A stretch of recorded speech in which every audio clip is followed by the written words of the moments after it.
What's going on, guys? It's Logan, and I'm here with my amazing co-host, Brayden Noble. and welcome to episode 11 of Actors POV. POV. We're here, baby. We're here. I am here, and I'm bro, here. we're 11 episodes in, my guy. Brayden, how are you? Dude, I'm doing all right.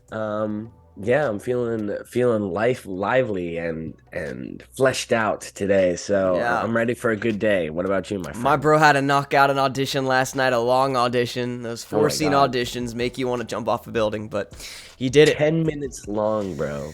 That's It was brutal. crazy, dude. Yeah, I've it's never had crazy. an audition like that.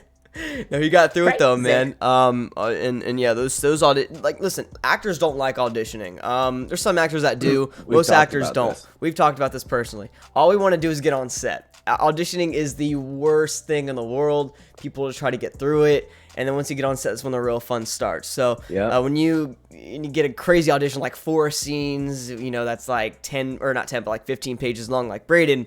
It's like, damn, It's not. son. Yeah. Where'd you find this? It's Where'd not you great. find that? But no, man, those are definitely the tough ones. So my boy Brayden got through it, woke We got up through it. We early made it through the mud, baby. to do the potty, man, on this beautiful Monday morning. But yeah, no, everything's going good on my side too, man. Hopefully Easter was good for you. Easter was Oh, yeah, great. heck yeah, man. I Did you do got to anything? see some family. Yeah, I got to see some family, which was nice. And pretty much got diabetes. And, Yeah, all kinda- that fun stuff. all that fun stuff, man. You know how it goes, bro. The lollipops with the gum inside. You know what I mean? Going down yeah, on those, yeah, bro. yeah, Stop yeah. playing. But it was good, Don't man. play with me. Don't play with Don't me. play, man. But it was good, man. It was good. I'm just ready to dive into it. I'm so excited for this episode. You guys are gonna love it, dude. I'm so hype. Hell I yeah. guess we can kind of dive into what we're gonna be doing in this episode. We got the Super Mario Bros. Movie review. Mario. Yes, sir. And then not probably the longest acting news segment we have ever had. And then at the Disgustingly end, long. we got to interview James Jude Courtney, who played Michael Myers in the past 3 Halloween movies. And yeah, Stellar that's going to be added experience. on at the end of this episode, man. So we interviewed him a few days ago, and literally one of the coolest experiences and one of the Yeah. coolest guys I've ever spoken with. So it was Definitely it was have him awesome. back on again. That's Oh, gonna dude, happen. he was just like his wisdom and his knowledge on so many different things. It was unreal. It was Yeah. unreal. So yeah, baby, let's get it, man. Super Mario Bros. Movie. Me and Brayden went and watched this movie on Friday at Universal City Walk. That's our theater here in Orlando, and Yeah, baby. we did that instant reaction walking out of the theater for the first time, and people actually really liked that. So we're gonna start doing that a lot more. Yeah. But now it's time to dive into it, baby. Dive into the We are goodies. getting into it. Let's get it, baby. We are going now. Let's hear that synopsis, my boy. Alrighty. Bum bum bum. With help from Princess Peach, Mario gets ready to square off against the all-powerful Bowser to stop his plans from conquering the world. That's it. That's it. That is it. Yo. All right, thank you for watching. Yeah, Actors we appreciate it, POV. man. Make sure you guys like, subscribe, comment. Bro, that was so. It's 2 sentences. Dude, literally, bro. If you guys have been listening to the podcast for a while now, dude, every single one of these synopsises have been awesome. Like, it's been like these crazy, like climactic, like paragraphs. You know what I mean? That was just like a. Don't even mention That was a Luigi in sentence. it. That's like, you know what I mean? Bro, that's what I'm saying, dog. My boy Luigi got kidnapped, bro. Yeah, or Whatever, even Donkey. We are here. We are here. Yeah, we are here, baby. So here we go, man. We're gonna dive. Well, I guess we'll do our little kind of 30-second, summary on it, dude. I'll go first. This is a movie that I've been looking forward to ever since they announced it. I just ordered like a $90 poster. That's like Wow. 27 by 40. The one I showed you, and everybody watching it, it's the one that it's like the teaser poster where he's like looking out into the world. Mario, you see it from his back. Yeah. And I've talked about this before. I've been like movie posters nowadays, and Super Mario Bros. Did a version of the poster like this. It's just like everybody's face on it. You know what I mean? Mm-hmm. And like I miss movie posters where it leaves you wanting more and leaves you like questioning what's going on, what to expect from this movie. You know what I mean? Very Yeah. ominous posters like the Jaws poster, Interstellar, the Super Mario Bros. One that they just See the came out talk with. to me poster I sent you? Yeah, that, just like even the that. hand. Yes, bro. Stuff like that. Don't have to throw Yeah. every single character on the poster. I hate that so much. Like, keep that mystique there. You know what I mean? I feel what you're saying. And even the Halloween poster. So like that poster right there, that poster, man, Super Mario Bros. Teaser poster, literally my favorite poster of all time, which is crazy to think about because I love so many of them that I had to actually order it myself, and it's gonna go on my wall. It's actually gonna go right here. Right there, baby. So That's I'm fire. so high. It's a huge poster, dude. I got to get a frame because the frame was so expensive to the point where I'm like, no, I'm not getting that. I'll go to Amazon and get one. But no, I got the poster, baby. I'm so hyped to get it, and I love it. But anyway, I've been looking forward to this movie for a long time. I grew up with the Mario games. I've played almost every single Mario game out there, and this movie was basically just this nostalgia crack, you know what I mean? That's what it was. It was awesome, dude. I had a great time with it. I mean, me and Brayden were having such a good time. We got to the theater about 20 minutes late, 15 minutes late because of traffic on I-4. Screw you, I-4 and Turnpike. I hate I-4. Yeah, Turnpike was really what it was hitting us, but yeah, dude, the traffic here is terrible. If you're from Orlando or been to Orlando, you know what I'm talking about. So we didn't get to see the beginning of it. When Mario and Luigi are the plumbers and then they get into the worlds. We literally first got in when it was Mario meeting Princess Peach. But other than that, we watched the rest of it, and man, it was just this awesome time. I got to watch it again on Saturday with my little brother, and so I kind of have some of those different opinions than what I did the first time. But I had a great time watching it, man. There's really no cons with it. It's just one hell of a time. Heck yeah, man. I'm pretty much just gonna agree with that mostly. Like, as a kid, you've always wanted a Mario movie growing up, and then when I saw Illumination was coming out with it, I was hyped. And at first, a lot of people were concerned with the Chris Pratt voice, but I think truly that you don't even notice it throughout the movie. I feel like he did a fantastic job. I think the cast themselves did a fantastic job of bringing all these characters to life. Yeah, it's a really fun Mario movie. It's great to go watch with friends, family, on a date, whatever you're doing. It's a movie that a lot of people have wanted for a very long time, and I definitely think it serves. I think it serves for what people were looking for. So, Oh, 100%. No, that's beautifully said, dude. And because Nintendo was so scared to make another movie after the Super Mario Bros. Movie in the 80s or whatever, they're like, we don't want to touch this again. And I'm so glad that they did, man. One of the actors from it was like, I watched John Leguizamo, right? Yeah, I think it was him, and he was like, that movie is like one of the worst movies I've ever seen in my life. Yeah, Might have been Seth Rogen too. I think it was like the two of them or something like that. No, Seth Rogen just talked about his voice acting because people were saying that that he needed to do a better Donkey Kong voice, which I do agree. I think we'll get into the cons. We'll get to that in a little bit. But but he was like, I'm not a voice actor. He's like, I'm gonna do my voice. I'm just gonna, I'm not gonna do what Jack Black did or Keegan Michael Key. I'm just gonna be Seth Rogen doing, you know what I mean, his laugh, and I get that, but at the same time, like, it's Donkey Kong, you got to do something, But yeah, it is what it is. That's his opinion on that. But yeah, John Leguizamo was getting mad. He called it, and I think he's just mad that I love John Leguizamo as an actor. I think he's one of the best actors we've ever seen, one of the best bad guy actors we've ever seen. But I've never understood. I never understood his point on that. I think he's just a little bit jealous that this Mario movie's a little bit better than his. So I think that's where it's kind of coming from. But overall, though, yeah, I'm with you on there, man. We can kind of start diving into the cons, I think, first, because I don't know. I don't even know if you have any. I have a couple I kind of want to get to. These are more like nitpicks, though. Like, overall, this movie is beautiful. It's executed perfectly. There's a few of these kind of bother me a little bit. So like I said, I went back and watched the movie a second time because me and Brayden got a little late to the screening the first time we watched it, and I got to see the whole backstory thing. The backstory was very Illumination. You know what I mean? Kind of like, it reminded me a lot. I don't know. It was very like Minions type of vibe, almost like a DreamWorks vibe as well. And I didn't really like that in the beginning. They're like Mario and Luigi are literally plumbers, you know what I mean? And they're fixing this house, and the dog attacks them, and I wasn't really too into that. I didn't really care for the backstory at all involving the dad and all that. By the way, he was played by the original Mario actor, which is pretty awesome. That's awesome. So cool. He did the woohoo, and I was like, oh my god, that's awesome. Yeah. But yeah, I didn't really care for any of that. That's the first 20, not 20, let's say first like 10, 15 minutes are literally the worst part of the movie. So I don't really feel bad that we missed it. So yeah, that's probably one of my biggest cons is just the first part, because it was so different from the rest of the movie.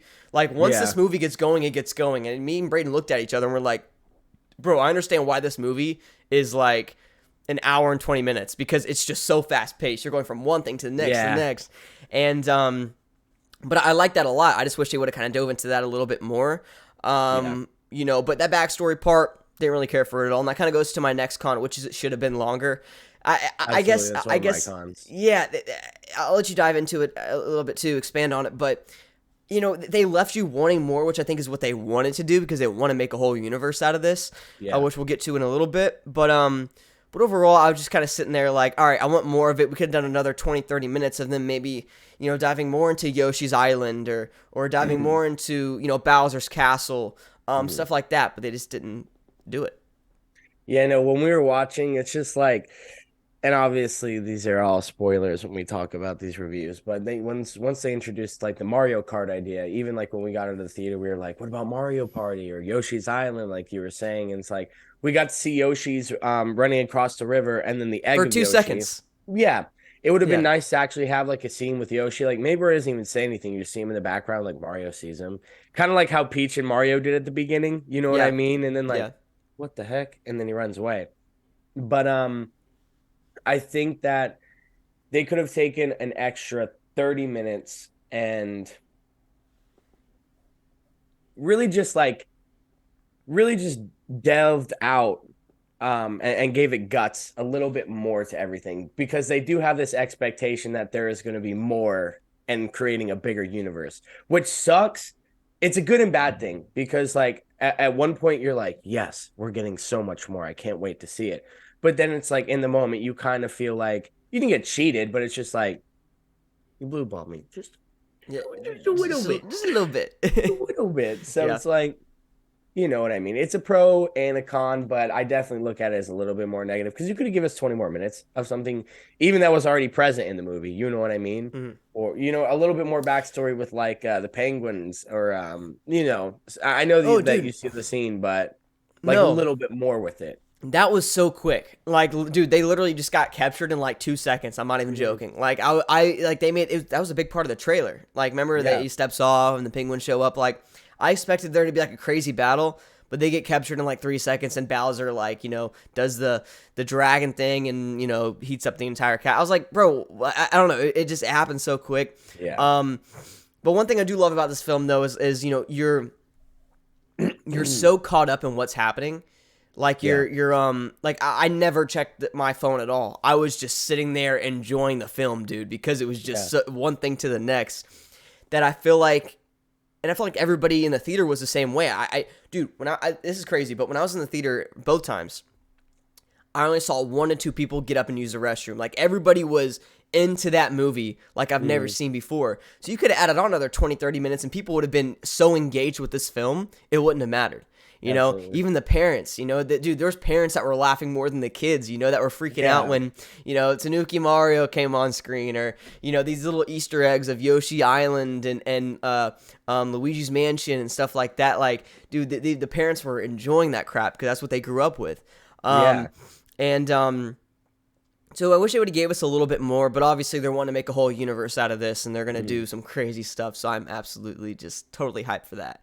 But yeah, no, I'm with you on the should have been longer thing for sure. And then, Cranky Kong and Donkey Kong, the voice actors for those weren't the best. Donkey in particular, like, it didn't really bother me the first time, but the second time I watched it, oh, wait a second. Zoom, there we go. Sorry. The second time I watched it though, like I just saw Seth Rogen. Like I see Seth Rogen's face in Donkey Kong in a way as well. Like I was like, it was really strange. Kind of took me out of it a little bit. And Donkey Kong, bro, I hate Donkey and like but I love the character too. And I was gonna tag on that like a tiny bit because it's nothing that super bothered me because it's a lot of animation movies, but like I definitely feel like a few of them could have went the extra mile to change their voice a little bit more. Like you could kind of tell everybody was everybody. Like I could have named every voice actor just by hearing their voice. Except in for the Jack movie. Black. Yeah. Dude, I don't know. I actually heard Jack Black a lot when he was talking. But that's just Really? because like I listen to like I had a Tenacious D phase, not like a crazy one. Oh, Like I okay. used I to remember listen to saying him it. Yeah. sing and stuff. Like yeah, in theater. I No, would always maybe it came up like peaches, peaches, no, peaches. yeah. No, when You know what he I mean? sung, I heard Jack Black Yeah, 100%. But when he was just like talking and stuff, I yeah, thought it was no, great. But yeah. but that's the risk you take when you like when I do. If I was a big studio doing an animation movie like this, and I think now they're gonna take this route, but and I understand why they did such a big cast, Mm. but you always Bring take a all that hype. risk. Right, and you always take a risk when you do something like that. And whether it's a biopic or whatever it is, the audience is not going to see that character as that character. They're going to see that actor playing that character. We talked Yeah, about Austin Butler. If they would have done Miles Teller, people would have just seen Miles Teller as Elvis. They wouldn't have seen Elvis like how they saw Austin Butler as Elvis. You know what I yeah, mean? yeah, yeah, yeah. And stuff like that. The new Bob Ross thing, the new Paint. It's called Paint with With Owen Owen Wilson. Wilson. You don't see With Bob Owen Ross. You Wilson. see Owen Wilson. Wow. You know Yeah. what I mean? Like, come on, man. Wow. And when you watch this movie, you see a lot of these different characters, and you don't even see these characters as characters sometimes. Sometimes you see them as the actors playing them, and that's the big problem. But the good news is now you have the opportunity with all this big universe you can do. Whether that's Zelda or Yoshi's Island or Luigi's Kirby. Mansion, Kirby. Whatever the little fox guy, I We were forgot in his name, sync but Super Smash Bros. Video game yeah, because they have a man. story from I think it was Brawl. Yeah, yeah, you could go crazy with it, bro, if you really wanted to. Mhm. And when you do that, just don't make these voice actors big voice actors. Don't make them these big Hollywood actors. Just because Yeah. then there'll be more substance to it, and you can get I mean, more if they engaged fit in the it. part, sure, but like, don't just hand Yeah. out parts to people. Right, 100%. right, just because their name. Which we're not saying that's what happened here. I think most of these guys, like I said, did a No, yeah. very, very good job. But Toad was one of my favorite voice actors. I don't even yeah, lie. I told dude. you that. Okay, I thought that was like a voice thing that he did. They like raised his voice, but that's actually how high he can get. Did you know Mhm. that? I thought that was him doing that. Dog, Yeah, I could dog. just see him in the back, like, "Hi, I'm Toad." Yeah, bro, it's crazy. I'm sure they did like a little bit to it, but yeah, Yeah, I saw an interview with Keegan Michael Key who plays Toad, and he literally could get his voice up to that point, which is just stupid because his voice is naturally pretty that's deep. so funny. That Yeah, is it's so crazy, funny. dude. He's He one of is the most amazing. underappreciated actors I think of our time. I mean, he's unreal. Like he's You ever see his hilarious. Obama skit? Oh yeah, dude. Yeah. Yeah. Peel and Key and Peel, dude, bro. I can watch those for hours. So Mhm. good, so good. And even like I don't know, those characters. I mean, go from freaking even like just go with it. You know what I mean? To the, like Mhm. his range is unreal. But but yeah, overall though, I like the voice acting, but Cranky Kong needed to be a little bit more of a deeper voice. That kind of threw me off. Second time I watched it as well. He Um, just like he's supposed to be the king, and he kind of felt like, like the King's brother. "Hey man, get in here!" Yeah, you Yeah, know what I like mean. He's a like the King's king brother. died, and he took over years ago, and now Hmm. just. I mean, it makes sense to what the Kongs are, I guess. Yeah, but I get what you're saying. in the games though, Cranky, he was always a little more angry. You know what I mean? A little bit Yeah, more like, I don't know, and that kind of goes to Donkey Kong as well. Like, he fit the voice for the character well, but Donkey is, I don't know, he kind of made him a joke in a way. You know what I mean? mhm, I wasn't too big on that. yeah. And then the next con, this was just kind of a nitpick. This isn't too bad, just the potential wise. I really, really wish the final battle would have taken place in Bowser's Castle. I know they did it for the main storyline with the dad and them saving Brooklyn. Once again, that was in the beginning of the film. It's like this whole, thing they wanted to But you could wrap even up. started it in Bowser's Castle and Yeah, then gatewayed I it don't think home. we ever even went in. Or no, we did go into Bowser's Castle a little bit, but there was never like the final battle in all the games always took place in Bowser's Castle. You know what I mean? Yeah. Or the final level in the worlds. Like, why not give us that? I don't know. No, That just felt very off. and the gateway, like that was kind of my because we kind of have like the same like I don't know if that was your last con. This is my last Yeah. con. It was just not. It's a completely different story than any of the games, and in a way I'm glad they didn't copy that, but they could have still stayed a little bit more true to what a Mario game is. You know what I mean? Like introducing the whole Brooklyn thing, and like you said, like the potential of having the fight in in Bowser's Castle, and like I said, we were talking about bringing more games in or bring other characters in. I know that's what the idea of a bigger universe, but I was almost sitting there thinking, I'm like, why is Mario the noob in this movie? Like, you know what I mean? Mario's the savior. Why does he not have a single clue what's going on? Which is, like I said, it wasn't watching it. I like the story, but in a potential, when I think about things, I'm like, yeah, it would have been cool. Like Mario showed up and he was a stud, but he Yeah. turns into one, so it is okay. So it's like a Yeah. half and a half. But I thought they could have stayed a little bit more true to what a Mario game is, but Mm-hmm. Well, and that kind of we can kind of go into our pros now with that. yeah. Uh, oh, also another thing that kind of bothered me, um, the '80s rock music or the '80s music Dude, I'm not throughout. gonna lie, I love the soundtrack. It was cool, and I understand why it was there, but at the same time, like it didn't feel very Mario. Like I know why they did it because it was in the '80s. That's what that's that Dude, the generation. hero You know what I scene mean? was, dude, you can't tell me that was not it. Yeah, no, it's cool. It's cool. It's just like it's a lot of overused songs as well. You know what I mean? Like a It is. typical like Illumination soundtrack for one of their They, movies. yeah, You know but what I mean? they did it just it's the same thing with the cast, man. You know what I mean? They Yeah. just did it No, because I they're know trying why. I get it, but to. like watching it as well, I was it's kind of like it was weird. You know what I mean? It kind of Yeah. threw me off a little bit. But that's not really. It didn't like take me out of the movie. Mhm. But yeah, so I was the same way with the story. The first time I watched it, I hated the story. I thought I wanted the typical, Mario and Luigi getting together and saving Peach. You know what I mean, or something that was more, to the actual first, Mario game. But we It would didn't have been get a that. hard to create a story like Um, that, I feel like. possibly for sure. Harder. But like it's more of right. But it's definitely more of like the potential. That's what me and Brayden were talking about walking out of the Mhm. theater. I was like, bro, the potential for this to be a perfect, not a perfect replica, but like a perfect Mario movie was there, and they just decided to take a different route. Which, hey, that's cool, man. You know what I mean? I respect it. And then the second time I watched it, I love the story. I love the story so much. I think it's actually perfect. But the first Mhm. time I was kind of off. Second time I watched it, I was like, bro, yeah, this is a movie that I'm gonna watch so much, bro. I I mean, know, like, right? this is a movie I'm I might buying it even on just put on. DVD, Yeah, baby. 100%.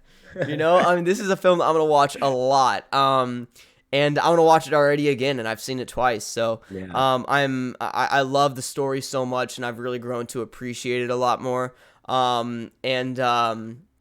And yeah, so story is definitely one of my biggest pros, man. I thought they did a really good job with that, and stayed true to the characters though, but also kind of, gave way to a lot of creativity for the directors and the voice actors and stuff. So overall, really enjoyed the story and the direction and how open it was for them to take on different worlds now, which we'll get to in a little bit. But yeah, no, I love the story overall. I'm just gonna go to one of my next pros and I'll let you go. The voice acting kind of dove into that a little bit. Thought it was great. People Mhm. hating on Chris Pratt and the trailers, man, they are really eating their own Yeah, words shut now. up. Yeah, get out of here with that. Chris Pratt did amazing. I thought he was perfect, and that's the thing. Mario was never someone who spoke a lot. So if you got the OG Mario actor doing that voice throughout the entire film, you'd probably want to kill yourself. Mhm. Not, and I'm not saying that it's bad. I'm just saying like sit here and woohoo and mamma mia, throughout an entire film, an hour and He's like, 20, hey, he's 30 a Princess minutes. Peach. So what are we gonna do Yes. with the Bowser? No, no, You no, can't no, no, stay no. engaged. Right. That's what I'm saying. You get taken out of it. And I thought Chris Pratt did a great job of bringing a humanity to the character, if that makes sense. Mm. And yeah, his accent was off, you know what I mean? It was pretty inconsistent, but it's not like, it doesn't take you out of the film. And to be honest, I thought he did a great job with it. So, so yeah, really enjoyed the voice acting overall. I thought, oh my god, Charlie Day was incredible as Did a great Luigi. job. It literally is just Charlie Day, but Uh-huh. there's just something to it, bro. Like, and I know everybody's talking about it. That's not like a unique opinion, but I Hmm. thought number one, I love Charlie Day. I've always really loved him as an actor. I think he's hilarious, and I think he's a great dude as well. Love it. He's just watch his interviews, bro. He's so funny. Mm. But I want a Luigi's Mansion movie now. Bring it to me. Give it to me, Give please. me Luigi's Mansion. Give it to me, man. And yeah, I thought everybody else. I mean, I thought Anna Taylor-Joy did great as Peach. Jack Black killed it. Peaches, peaches, peaches, peaches, peaches. And yeah, everybody did this. Keegan-Michael Key was awesome as Toad, even though I hate Toad. I'm definitely more of Right. a Yoshi guy. But overall, really enjoyed the voice acting and had a really good time with it. And that's the thing, because like in my cons, I was saying they could have went a little bit more, but this is the problem. Like this is the pro of their voice acting was great because they picked the perfect people to play them. Like they all like literally sounded just like themselves with a little enhancement. Like nobody Yeah, completely altered their voice completely, in my yeah. opinion. They all just were their voices with like Bowser was just like this, like you know what I mean. But his voice was still probably might be my favorite. It was him, Toad, or Luigi. Those were my three favorites. And Yeah, then I put Mario right there under yeah. them. Not Mhm. that it was any bad, but those voices, like those guys that had me feeling like, oh my God, that is them. Like I'm just watching Toad. That is not You Keyboard. know who I really enjoyed was Peach. Like a lot of people are saying Yeah, that Peach too, that voice yeah. was kind of mid. Actually, people were saying it wasn't great. Really? I loved it. I thought Anna Taylor Joy did a phenomenal That was job. the Like perfect she had Peach. that charm. You know what I mean to her. Yeah. You know what I mean. So It dude, was that I understand like Bowser, man. that pure Also, hey, also the dude. I'm just that saying pure authority. the motorcycle Dude, scene, the the motorcycle motorcycle scene. scene. If you Eh, have eh, seen this movie, oh my god. everybody I've talked to that's seen this movie knows. Everybody Yes. went in the theater, bro. Yeah, Me and Logan dude. went, huh? Dude, we started flipping out. I couldn't believe it, dude. Like Dude, the camera just Illumination, this is kept a panning children's down. movie. It's a kids movie, but they showed the that Peaches, you know, And just she's to got finish it. off, the voices were amazing, but because we're on it, let's gateway. Another pro is the cinematography, man. Like as crazy as Yes. that is to say in an animated movie, like I felt like this was a masterpiece. Like we had the best cinematographers literally on a motorcycle riding next to Mario while they were on the carts. Like They it had was Steven perfect. Spielberg, Yeah, right? Martin, everybody was there, dog. No, it was gorgeous. I mean, dude, just the shots. I thought the From the motorcycle sequence was settings to the great. shots. Right, like the Mushroom Kingdom is one of the most beautiful settings I've ever seen in any animated movie ever. Like, Yeah, I mean, dude. just the wide shot when he first gets there to the shot when him and Peach are looking out into the the sunset, bro, and you Yeah, they're see sitting there it's together. beautiful, dude. I mean, Dude, I love that scene when he was like, it "Did it is make you it's feel better?" Well, it made yeah me feel a little bit yeah better. a little bit.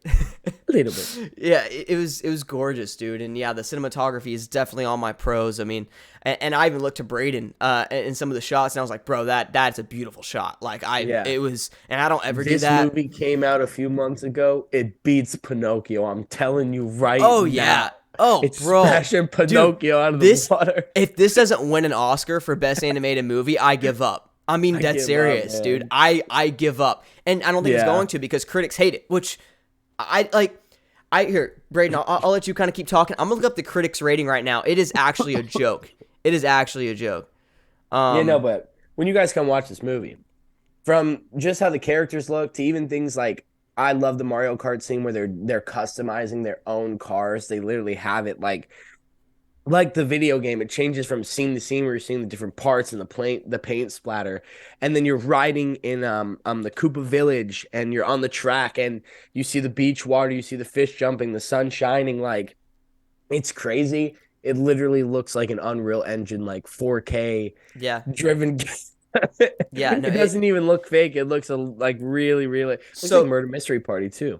They yeah, CGI, yeah, man. It does. Yo, no, so in yeah, right here, 96% audience score for the film, 56% on the tomato meter for critics for this movie, What?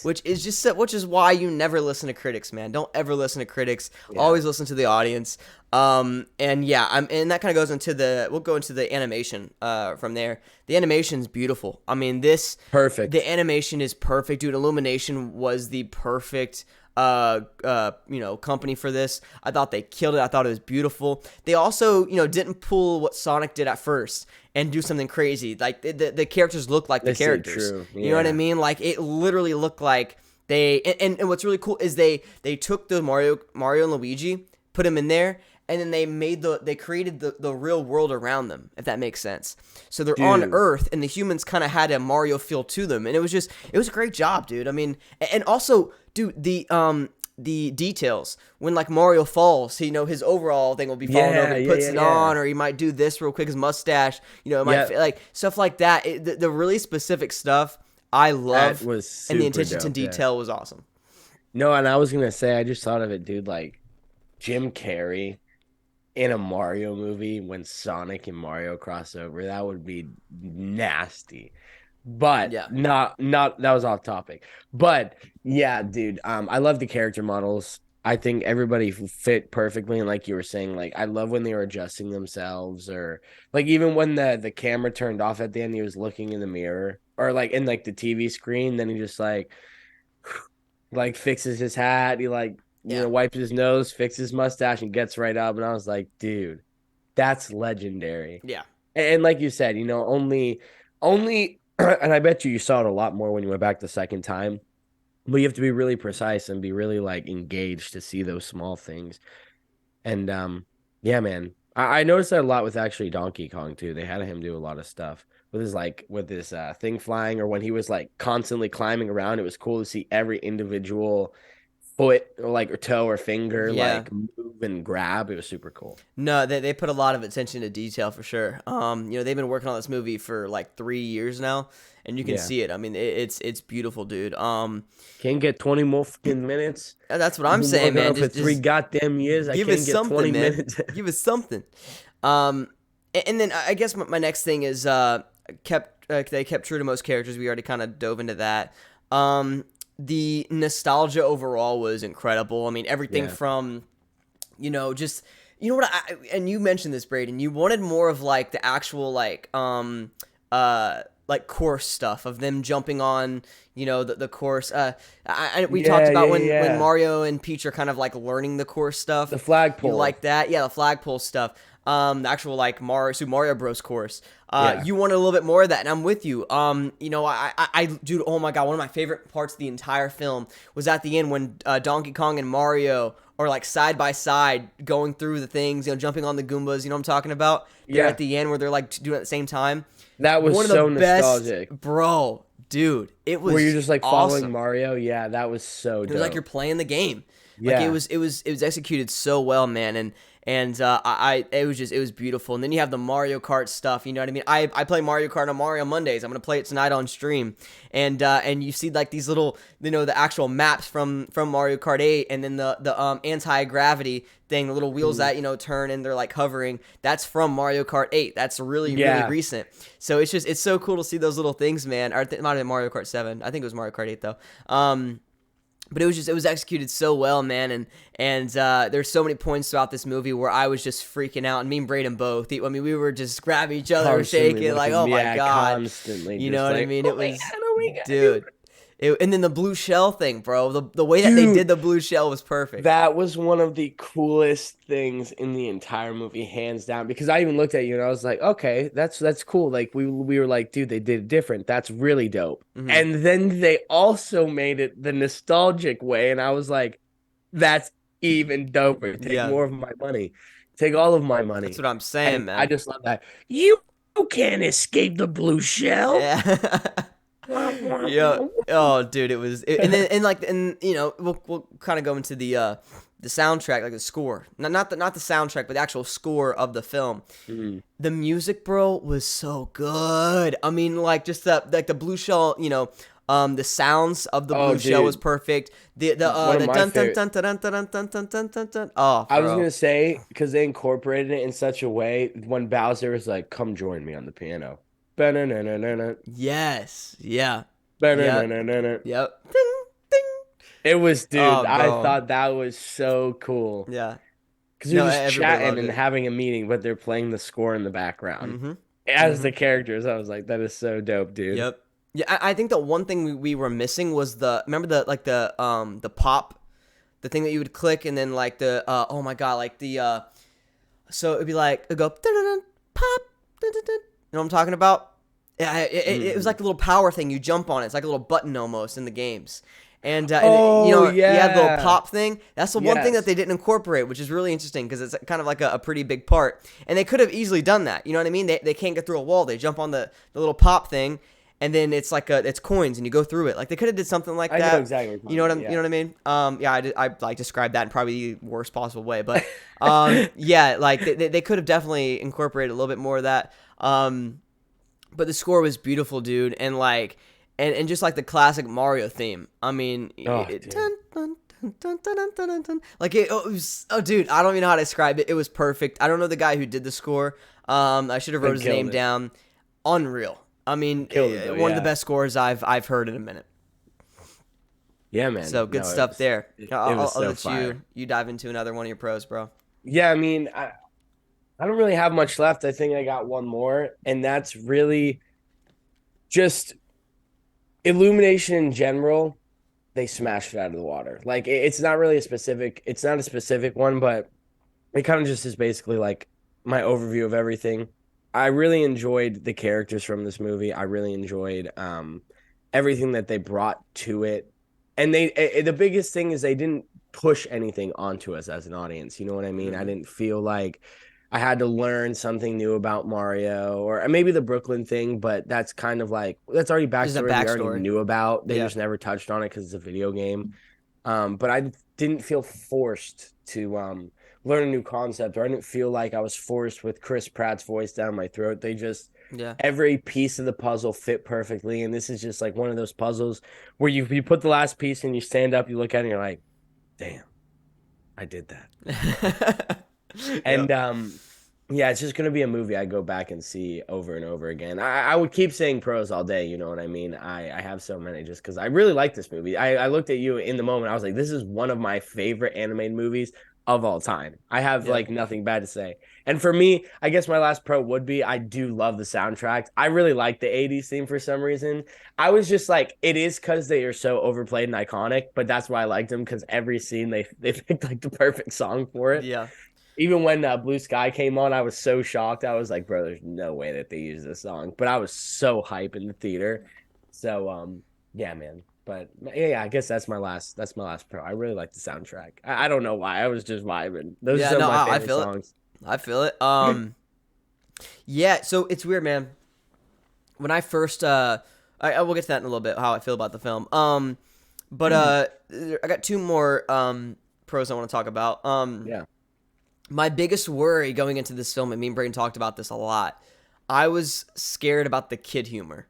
Like, humor in Mm. kids' movies Dude, nowadays are I meant so to tap on that too. I slapstick. thought we already talked about it. I had No, that thought earlier in my head. It was so meta. yeah,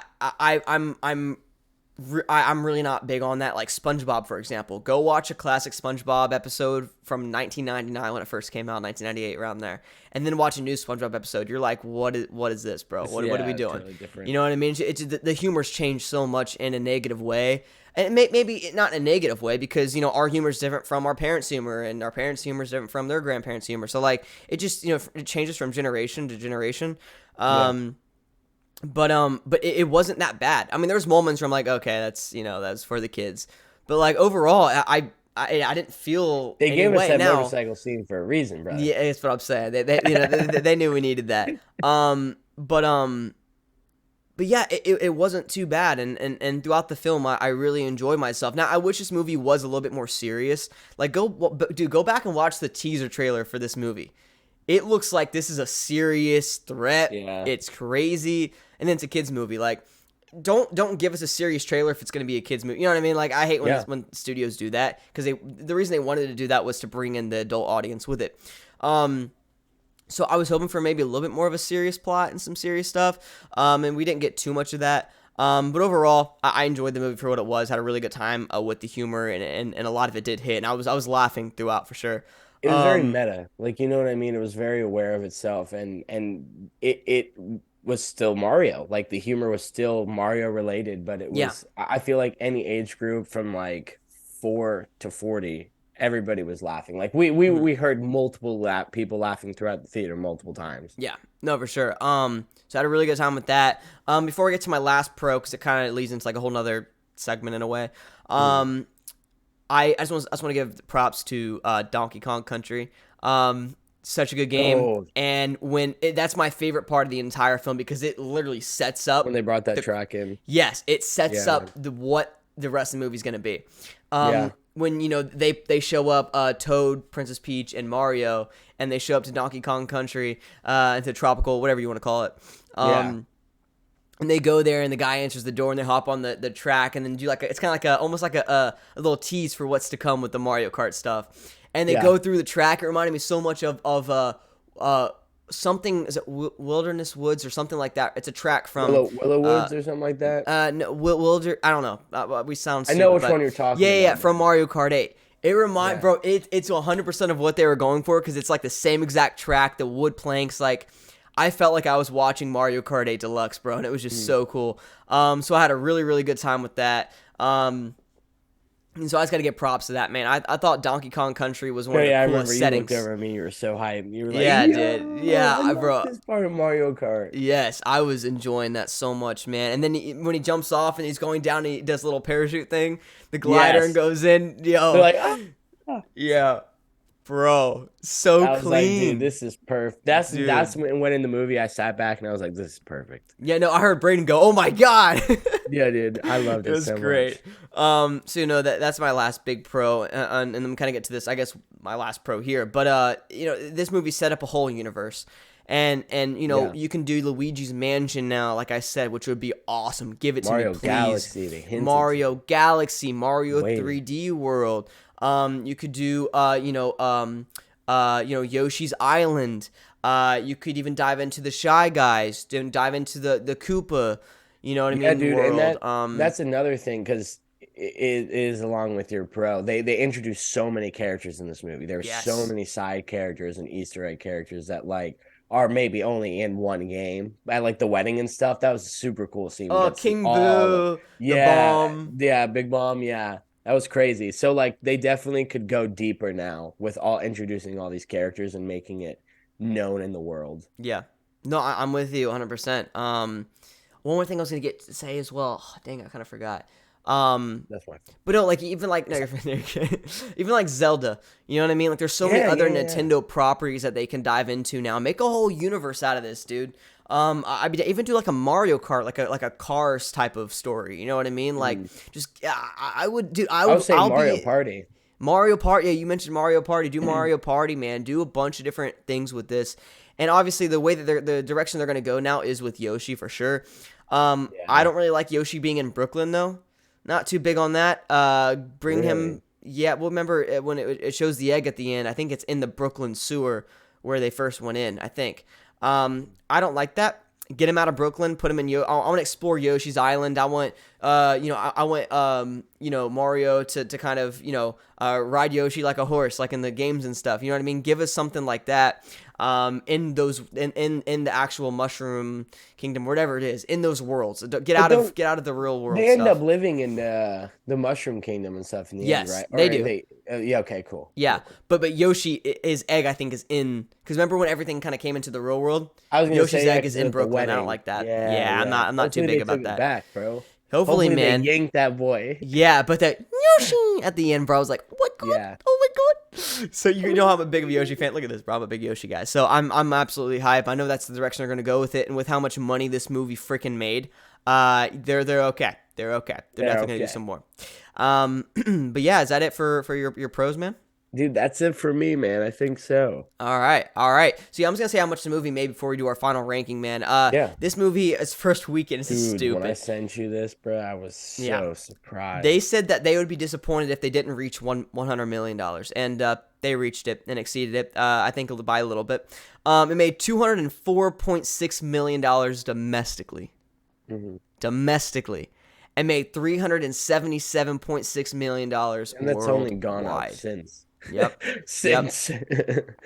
Unreal. I mean, unreal. You saw biggest opening for an animated movie. Yep. And Illumination's biggest, and it's crazy stuff, dude. I mean, they made back their budget and already like $100 million on top of that. Chris Pratt's like. Yeah, he's chilling. My boy's chilling. You think a scene. Just unreal, man. I mean, I'm so happy this movie's doing well. I've never seen movie theaters packed like that for a movie. I know, which is crazy. It's been a while. It's been since like Star Wars or like Marvel movies. Right. That's what I'm saying. Like I'm even like the movie theater that we go into. We had people sitting in our seat. You know what I mean? At the City Walk, and you have the van out front and stuff. I mean, we go the City Walk one that we go to, the theater, most of the time. It's usually never busy. There's probably maybe like 10 other people in there. Yeah. And because we go at not a busy time. But I was about to And say not our a time. busy That would have been time. weird. But no, we don't go at a busy time at all. Yo, Yeah, yo, people are that gonna was show so up. smart. Yo, we show up. There's like 20 people waiting there. Yeah. What's up, hey guys? But we don't go at a busy time, and so it's never busy. But dude, it was slammed. Like there was so many. There Oh, was so dead. many rows of people, bro. People were sitting in our seats, dog. And They're a busy but time. they had kids and stuff. I think I was like, whatever. But no, it was crazy, dude. I mean, it was absolutely slammed. And even when I went to the our local theater here, dude, there wasn't like I think it was sold out. Yeah. There was not an Wow. empty seat. I've never Wow. seen that theater sold out before. So it was just unreal, man. I mean, there was a line out front. Like Mhm. it was crazy. People were trying to buy tickets, man. People were asking how much like they could sell them for. I was like, bro, there's like another showing in like 3 hours. You'll be fine.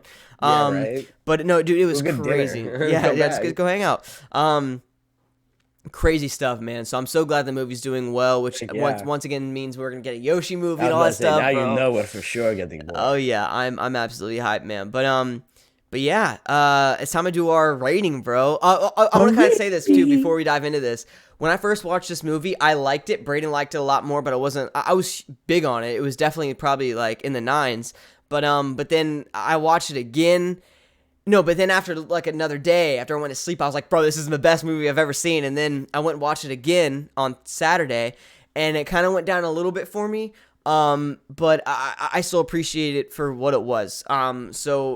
Braden's score is gonna be a lot higher than mine. But Brayden, I'll let you do, or I guess I'll go first because you went first last time.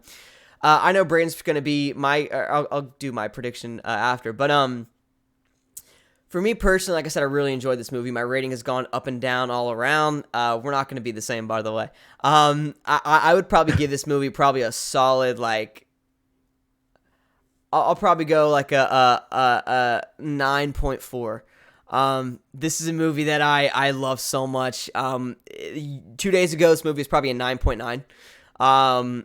But this movie is definitely a 9.4 for me. I love it. Like I said, if you get past the first 10 minutes of this movie, which is not too hard to do, you'll fall in love with it. I mean, the score, the animation, the story, the cinematography, all that stuff that we talked about, the nostalgia, the sequences, you'll fall in love with it. Had a great time with it. And yeah, I give it a 9.4, man. Really enjoyed it. This is just such a good film, dude. I mean, it was everything I wanted it to be. Yeah, man. I'm really not that far. Honestly, earlier today, or no, after I watched it, I had it at like a 9.3, and it's weird when movies settle in for me, I put them higher. Like it's probably a 9.5. It's not very much higher. Like we were right around the same thing. I was like, Okay. I don't know if you saw my face and went, I thought you were going to be a 9.8. no, no, dude. No, I think actually, I 9.8. had it lower. I had it lower That's like interesting. like yesterday, 2 days Hmm. ago. Um, but now that and this is every time we talk about it, and then I start rethinking about it even more. But yeah, it's got to be like a Well, 9.5. and think too about this movie, like it's an animation movie, and it's like it's a Yeah. stupid comedy movie. Like overall, this movie probably is like a 7.8, 7.9. Yeah, yeah, But yeah. but every time I watch, dude, I've seen this movie 2 times. Every single time that Mario Kart scene comes on, that alone makes this Well, movie an 8 out of 10. and that's my thing, man. There's not a lot of animated movies where I've gotten the way I did when I was watching that film. You know what I Yeah, mean? yeah. And I even said this to you. I was like, things like Shrek, things like Despicable Me. They pick big casts on purpose because they're gonna deliver. They deliver. It's a good movie. They make a franchise. Like Yeah. it's exactly what they did. They knew they were gonna make a good movie with this, and they did such a good job. They picked the perfect people, Hmm. and it's just so nostalgic. They literally pulled at our little heartstrings. You know, when you play Mario Monday and you go see the movie, it's like, holy shit, dude, I was just playing this like four Yeah. days ago. Yeah. So That's crazy. it's crazy. It's really awesome, but they knew exactly what they're doing. And on a scale of animated movies, like would I say like maybe like Zootopia or like Moana, like they have a better thought out story, maybe. 100%. Yeah. I But agree with that. but I love the animation of this movie. I love the feel the nostalgia. Like I probably watch this movie over those. Not that they're any. I don't even think that they're worse. I just this movie is my thing. You know what I And you mean? love Zootopia. And I love, bro. I love Zootopia, Yeah. man. I'm Yeah. waiting for Zootopia 2. I heard that it's coming. Give it to me, bro. It's one of those things that it's like it's never gonna come out. You know what I mean? Yeah, It's one of dude. those They things. keep Yeah. talking about it. Yeah. Yeah. No, I'm with you. Yeah. Story and Moana and all those films and Princess and the Frog and all that. 10 times better. 10 times better. But the I nostalgia almost put this film alone. higher just because I love it The so much. nostalgia alone. They knew what they were doing, dog. They knew what they were Yeah. doing, bro. It's like it's candy for us. You know what I mean? But yeah. There you go. That's going to be our review on Super Mario Bros. The movie 2023, man. You guys let us know what you think about it in the comment section down below. Even if you're watching on Spotify, you can still drop a comment, so go ahead and do Dude, that. if you don't give this movie a 9, you're crazy. You're unreal. Yeah, you're insane. You're real, bro. So yeah, make sure if you're watching on YouTube, man, or no, this will be on YouTube. Yeah, I don't know. Give this video a like. Comment down below your thoughts on the film, man. What you guys think about it. Subscribe if you're new for more reviews like this. Yes, sir. Yes, sir. Yes, sir. Yes, sir. And, all right, man. Now we're going to get into our acting news segment, which is going to take, like, 20 hours. So, let's dive into it, man. Saddle up, everybody. I know Brayden's got to leave in, like, 30 minutes, so we're going to try to get through this a little bit quicker. It's by the way, this is crazy. Every time we film we film the podcast, an insane amount of acting news comes out right after. And especially after, like, a really kind of slow week like last week, we had, like, box office stuff. I think that was it, or, like, Dude, 2 that things. was, like, it.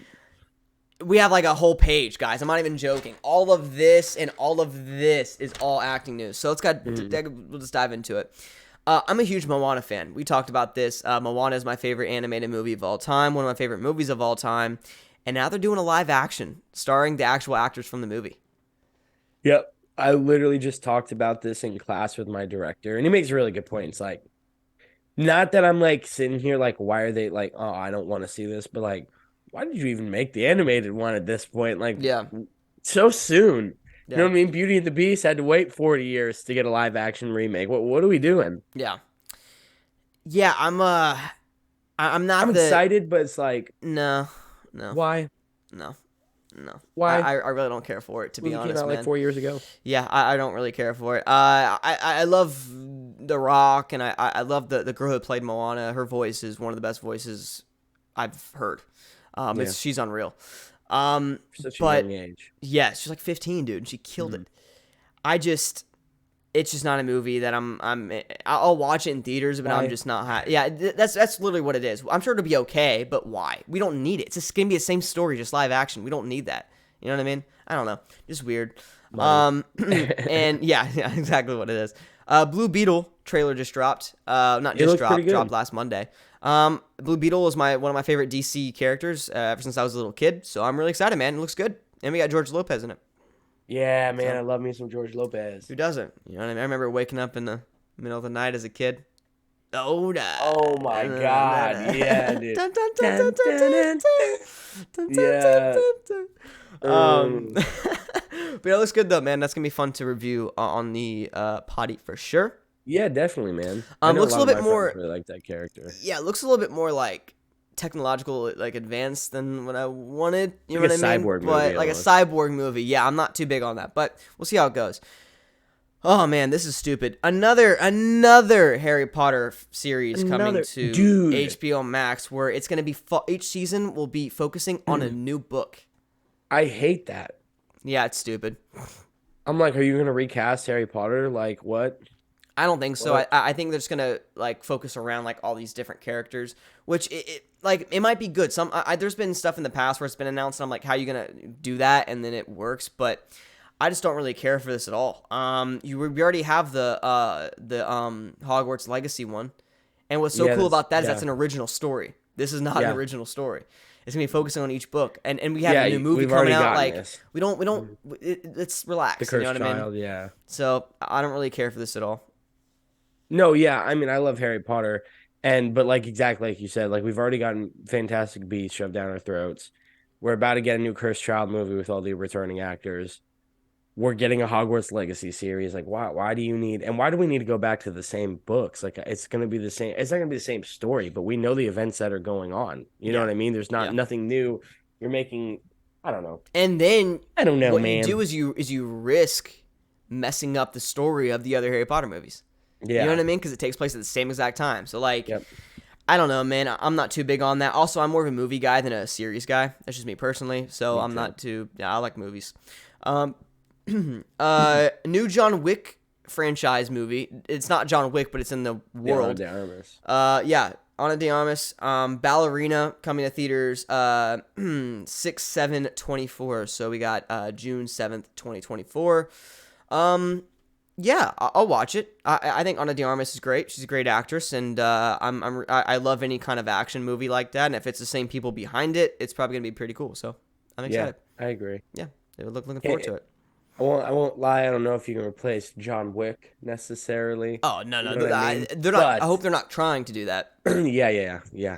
It'd be nice to That'd be a see mistake. because now that they've kind of like almost confirmed that he's gonna come back, or they're gonna try and do another one. Maybe they cross over at some point. That'd be pretty cool. That's probably what they're gonna go for. Yeah. Yeah.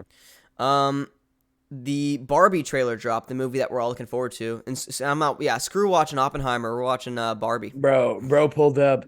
So I think I'm gonna sleep over tonight. Why? I don't know. I was like, dude, what the fudge?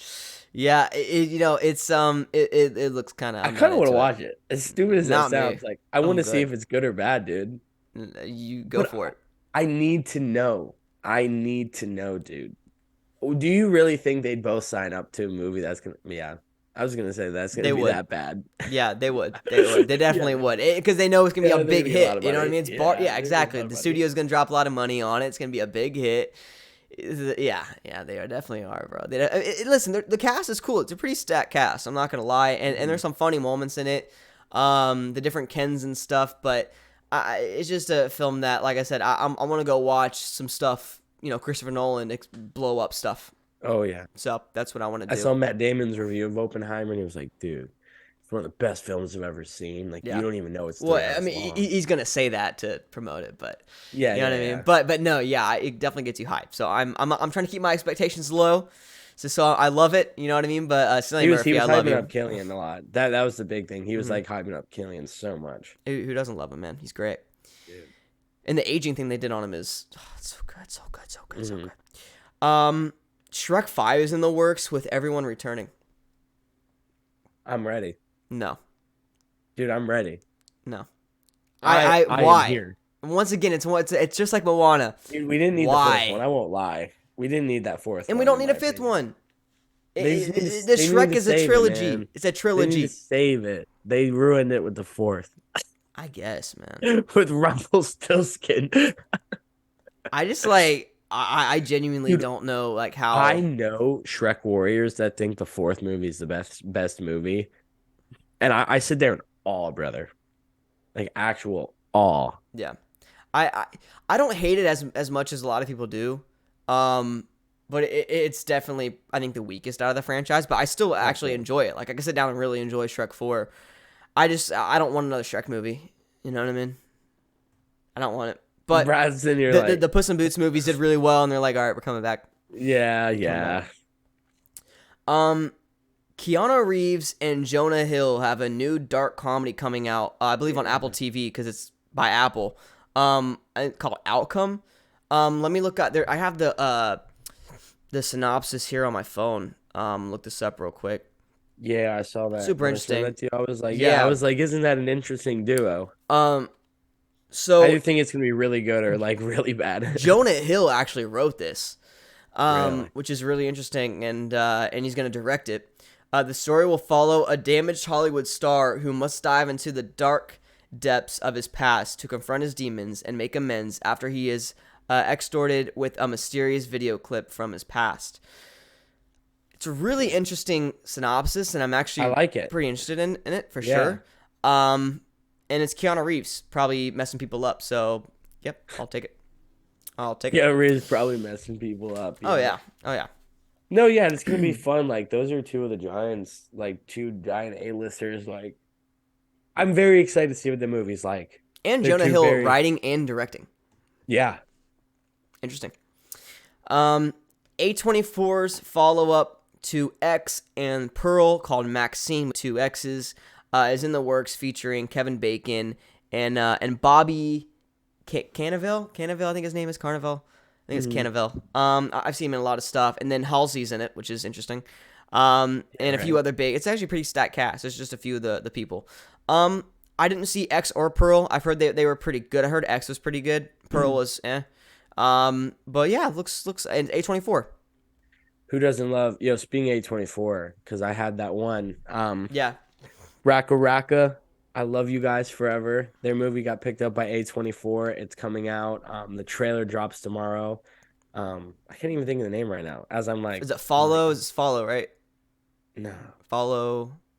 Follow Actors POV. No, it's called Yeah, do that. Talk to Me. It's called Talk Talk to to Me. Me. Talk to Me. Yeah, that movie. It's a horror movie. They're awesome creators. I've been following them like my whole life. Anybody that watches Raka Raka, you'll know their movie got picked up by A24. But I'm excited for that. I just want to throw that in there. When 'cause we is already it? talking about it. And those are the guys that made like the Killer Clown, Ronald McDonald. The Ronald McDonald stuff, and they did like Marvel versus DC or the Yeah. Halo versus Call of Duty things. Yeah. Oh, the Yeah, childhood, crazy bro. videos. Scared Yeah. the crap out of me as a kid. I hated I Ronald know, McDonald, right? bro. Oh my god, I couldn't go to Dude, McDonald's. I have a Ronald McDonald Um, shirt in my closet, man. Psycho. Dude, but yeah, it comes out July 28th. July Only in 28th. theaters for 1 day. Yeah, One day? 1 day for some reason. Interesting. Very Yeah. interesting. We'll go Very watch it for interesting. sure. Next one we got is a live action Minecraft starring Jason Momoa coming out in Bro. 2025. When I saw that, I was losing my mind. What does live action mean? Like, what does that mean? There's no way Jason Momoa is running around with a pickaxe, dog. It's not happening. One thing that here's what I don't. There's so many things I don't understand about this Bro, movie. just give it to Illumination, please. That'd probably be the best thing to do. What I Yeah. don't understand, what makes Minecraft? The blocks. You can't do that in live action. Mhm. So it's gonna be Jason Momoa. And is he Steve? I don't know. That's what if he's like the voiceover for Steve, that would make sense. You know what I mean? I don't know. I wouldn't say necessarily makes sense, but that would make more sense than seeing this dude a lot running more around. sense. Yeah, I don't understand what's going on. I don't get it. I've always wanted a movie like this, but not like that. You know what I mean? I want an animation movie because that's where you No. can really like. They're what- coming out with a lot of video game movies. after we did our video game adaptations video. Are you Yeah. guys watching Yeah, us? you got. Wait a second. The Hollywood Foreign Press. We Come mentioned on now. Minecraft. Remember? You mentioned Yeah, Minecraft. yeah. This is not the Minecraft you're mentioning, though. I don't think you ever would have thought Jason Momoa either. Yeah. Dude, it makes no sense. Oh, also, No, yeah, dude. Aquaman. His new Aquaman movie's coming out. I think that year as well. So he's gonna have Wow. some Good year for bangers, Jason. man. I guess. So yeah, walking around the forest with a pickaxe, dude. It'd be really cool if they make it like a really dark movie. You know what I mean? Like where Yeah. he kills pigs and stuff with a pickaxe. That'd be crazy. But Horror movie. that's not Minecraft. Like I don't know. I don't know, dog. Minecraft the horror movie. That's what I'm saying, man. What are the creepers gonna look like? Yeah, on God. You know what I mean? Yeah. That is fair. They're gonna have like a Enderman. like a predator. I don't know. The But- Enderman. oh yeah, like They just a bring in little slender Shaq. man. They need someone super. Well, yeah. It was what are they like 8 foot? They're like 10 tall, yeah, and he would just freaking just pick up. I don't think he could pick up Jason Momoa, maybe. Damn, now you need to hire Maybe. someone small, man. Yeah. See, now you screwed it up. Good job, guys. Get like Charlie Day. Get Charlie Day. Five Nights at Freddy's will hit theaters October 27th, 2023. Yeah, man. Absolutely I saw that. hyped. I saw that. Yeah, they I'm just teased ready. a picture. Yeah, Yeah. dude, I am so freaking ready. Yeah. Josh Hutcherson, Blumhouse, Matthew Lillard, dude. give it to us. Dude. It is going to be my favorite horror movie of the year, probably. I'm really excited. Oh, even What did you say more was than your boys. February 2024. No, October 27th, 2023. Oh wow. Yeah, Yeah, maybe Halloween. one of the boys. Who knows, man? I don't know. Yeah, man, it's gonna be interesting. Who knows? Very Who interesting. knows? Very interesting. Yeah. So we're definitely gonna make Yes. that at the podcast, for sure. Yeah.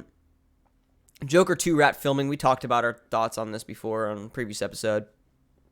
I just still don't know what it's gonna be like. Like, you know what I mean? I have a The really good pictures look idea. good, but I have a really good idea of what it's gonna be like, and I don't want it really, Cause like, what's the guy? What's his name, dude? Todd Phillips. He has a very specific like feel for his movies, and the Joker was a good example of that.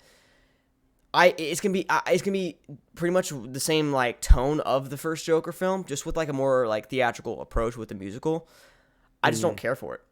Like I'm sorry, I'm not a big musical movie guy. And Joker, come on, I agree. I don't know. What? It makes no What? sense. What do you mean by that? What do you mean, bro? Brayden, I want you to expand on this a little bit because I don't really know a lot about it. 3 new Star Wars films on the way. Okay. So coming into recent knowledge, I've recently learned a little bit more about everything. So they're bringing back a movie. Okay, so one of the movies, all three of them are completely different.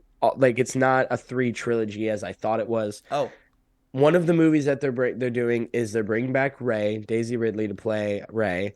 That takes place about 15 years after the events of Rise of the Skywalker. isn't Um, that the one everybody hated? yeah, Yeah, yeah, yeah. understandably so. Yeah. So it's just the problem of like, let me get you on my rant real quick. Like, people can hate me if they want. Yeah, go How are for you it. going to call Rey Skywalker a Skywalker when you have Kylo Ren, who's an actual Skywalker? Why did we not make him the main character? He's an actual Skywalker. He was trained by Luke, and you make him turn to be like, and like, it's just like, why did you do that?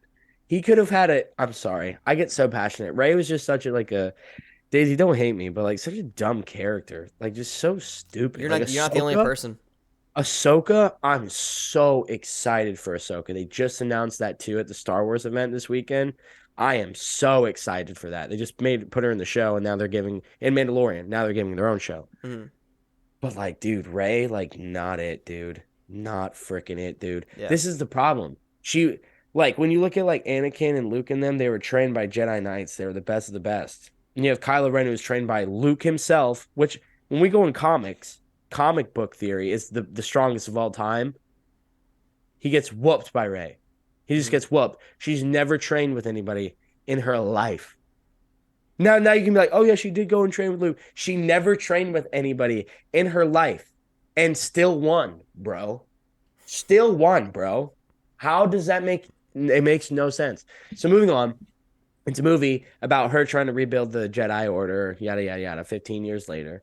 Then the next movie, this one I'm so excited about because I've always thought Star Wars needs to go this direction ever since the Rey movies. They're making a movie about the Dark Order, about 20 years before The Phantom Menace. So like right before the very first movie ever.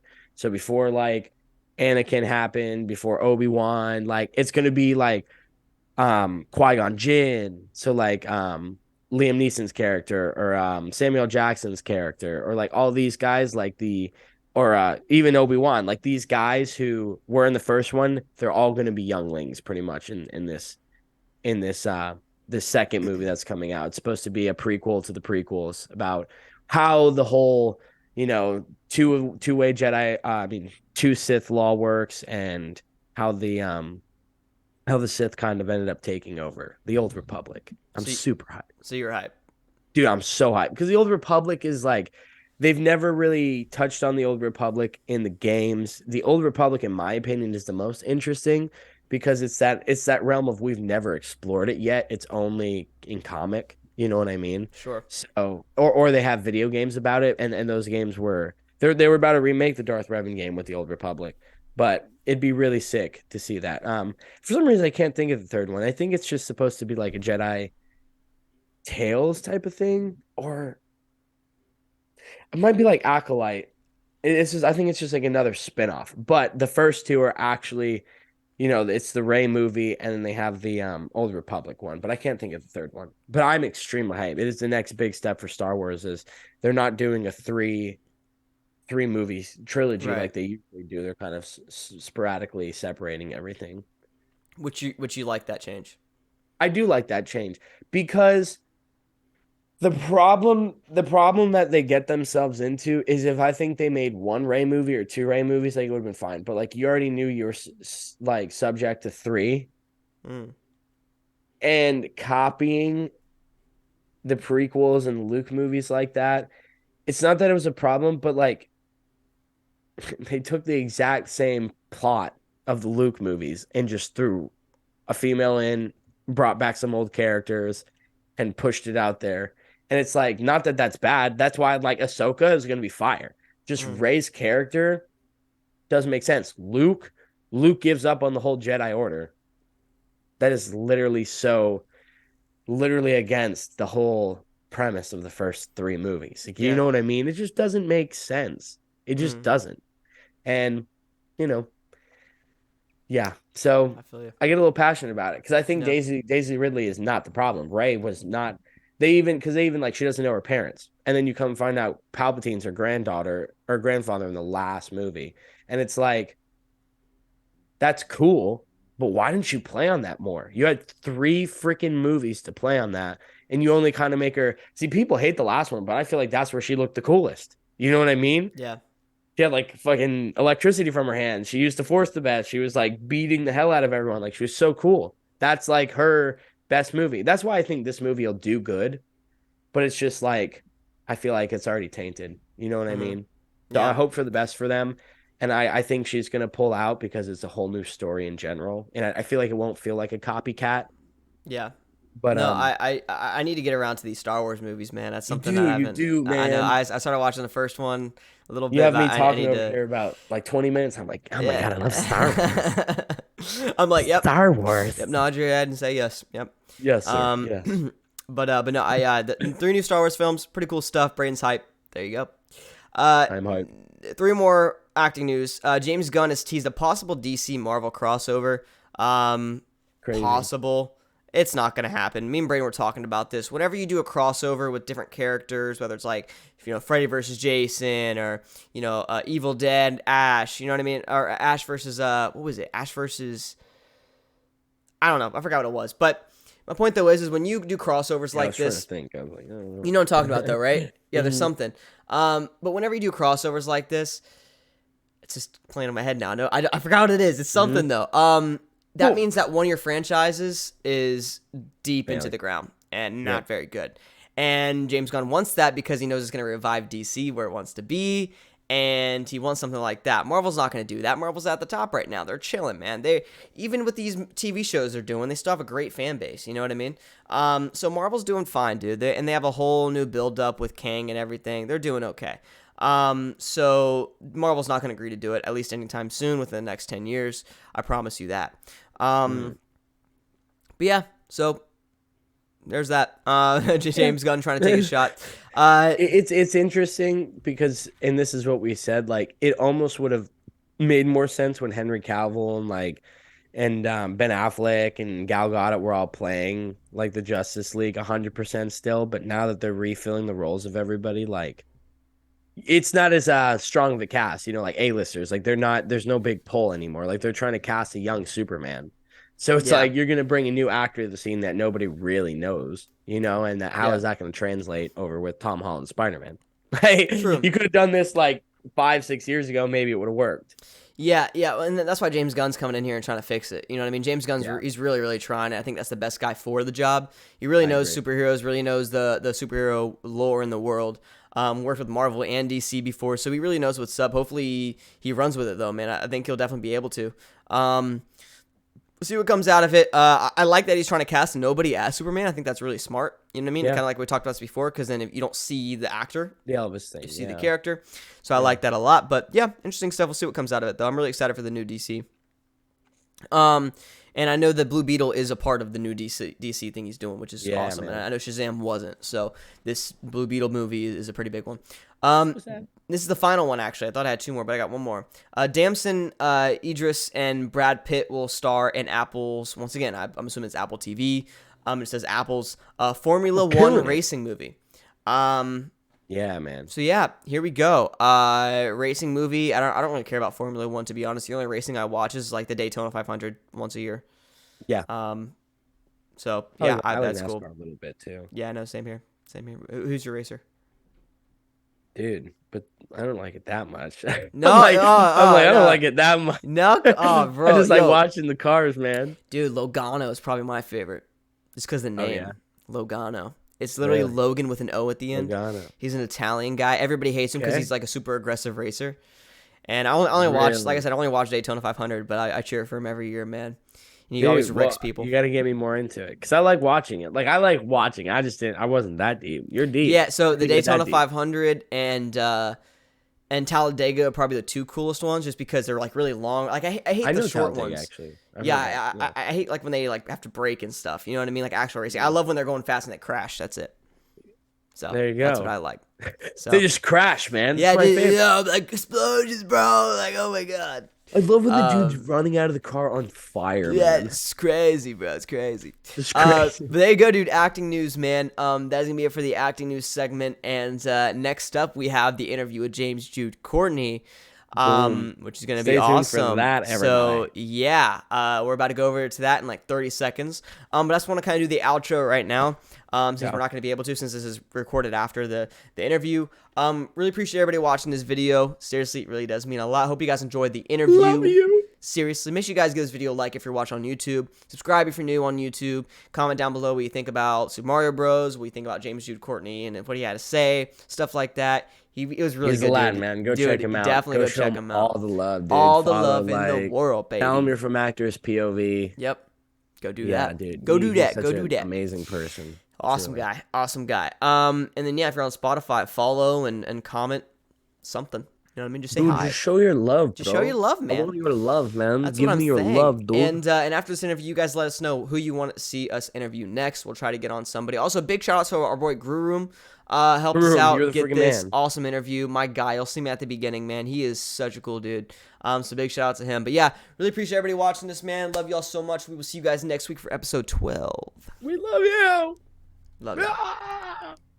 Just want to say you are our first interview ever, so we are very honored to have you Yeah. as our first interviewee, I guess you could say. Yeah, man. That's great, man. Well, I'm glad we could all do this together. This will be fun. Yes, Yeah, sir. hell yeah. Definitely.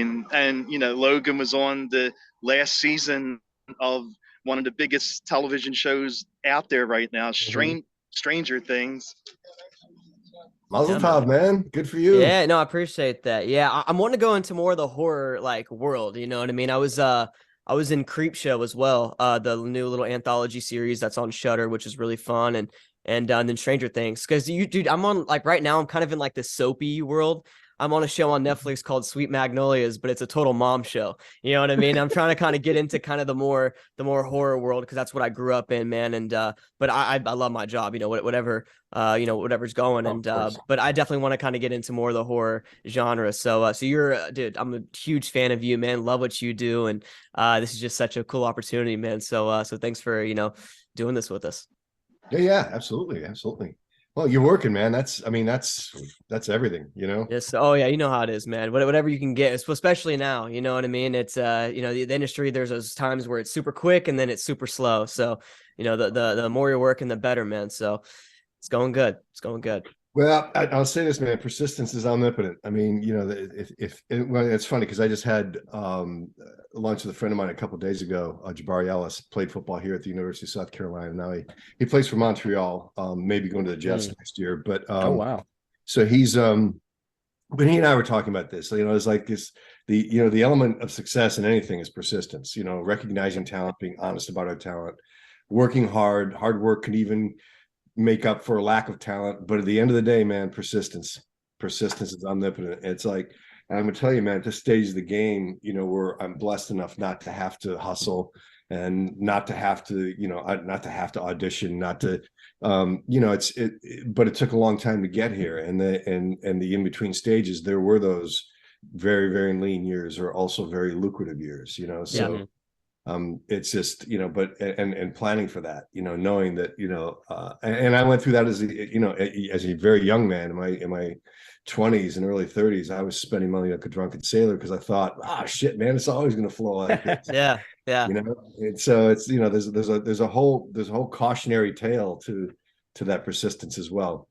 No, I'm with you 100%. That persistence is key, man. I think a lot of that too has to do, and me and Brayden have talked about this a lot, man. It's about who you surround yourself with as well. You know what I mean? Oh yeah. If you're surrounding yourself by people that, that are bringing you down, no, you can't have that. You know what I mean? You're the result of everybody around you. And that's what I preach in my life, man.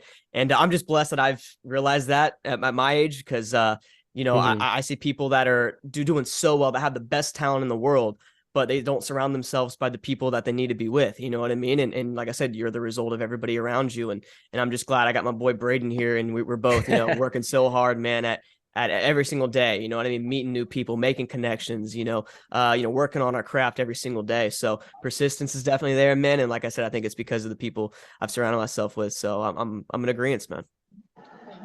Awesome. Awesome.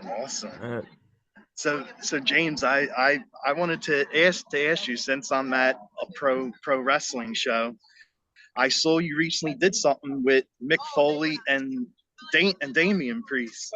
Yeah. That is so cool. Well, Damian, Luis, Damian is a very, very good friend of mine. Like he's my boy. So, in fact, Sarah, my fiance, and I are going to get out to Puerto Rico this summer and watch the big WWE event down there. Chill out with him for a while. Wow. But and Mick, I met like several years ago. Mick's just a sweetheart of a human being, and is a freaking legend. You know what I mean? There's only one Mick Foley, so and there's no one else. Like, they broke the freaking mold after that guy came out, man. Mm-hmm. So it was just fun. It was just a fun little blurb, hanging out with my boy, and we decided to have a little fun with Mick. Nice. That's pretty legendary right there. Oh my God, yeah. There's no one better than Mick. Mick's doing it for all those years. He put his body on the line. Mm-hmm. Oh yeah, what a great sense of humor the guy has. So, he is such a talented guy, and just a beast. All his different characters, also so iconic gimmicks. Yeah, definitely. And James, I also wanted to ask you, because from the both times we talked, I know you do stunts. So how was it like for all three Halloween films now to actually work with Jamie, like doing stunts with her, and the fight scenes, like every film you and her kill it with the fights, and of course with Halloween Ends, and the big final fight. And so how was it like training her? She doesn't need training, man. She's a beast herself. She fights like a guy. She's tough, tough as nails. I mean, that was her head I put through the glass window. It wasn't her stunt doubles. Wow. So we were both bruised from shoulders to mid calves. And her stunt double was as well. Aaron Armstrong, who was a stunt coordinator and played the flashback scenes, Michael, in Halloween Kills, he did a little bit of doubling for me, but that was only because I had to be in makeup. Special effects makeup. Sometimes we're shooting like when the refrigerator fell. Mm-hmm. I think he did that. He did, I think, pulling the knife out of the rock. I think he did a couple of other like long shot scenes in the sewer. But man, it was Jamie and I, dude, and it was brutal. It was freaking brutal. I mean, I pulled a concussion out of that one too. And Wow. But that was in the sewer when Rowan Campbell picks me up and body slams me. We had like 7 or 8 takes of that. But the first take, man, he rung my bell. Wow. Wow. I don't know if you ever had a concussion. I've had a few of them, man. And once you've had them, you know exactly what they are when they happen. Oh yeah, I know all about that. Yeah. So it's just part of the game, man. It's I'm grateful to be in my 60s and still have the strength and vitality and flexibility to be able to do this kind of work. It's definitely but at this stage of the game too, there are things I wouldn't necessarily do. I'll let some 30-year-old go and make his bones, doing a stair fall, or like in 18. Mm-hmm. And Doug Tate doubled me on one scene in Halloween Kills, jumping off the top of the SUV. I didn't do it because I can't afford a sprained ankle or sprained knee. Doug did one take and sprained his ankle. Wow. I got a sprained ankle, dude. I You can't just walk. knew better. You just knew better. You just do. Yeah. I mean, at a certain point, you get past the need to, to be the Prove guy. yourself and stuff. Yeah. Yeah. But it's fun. So I want to do everything I can, Right.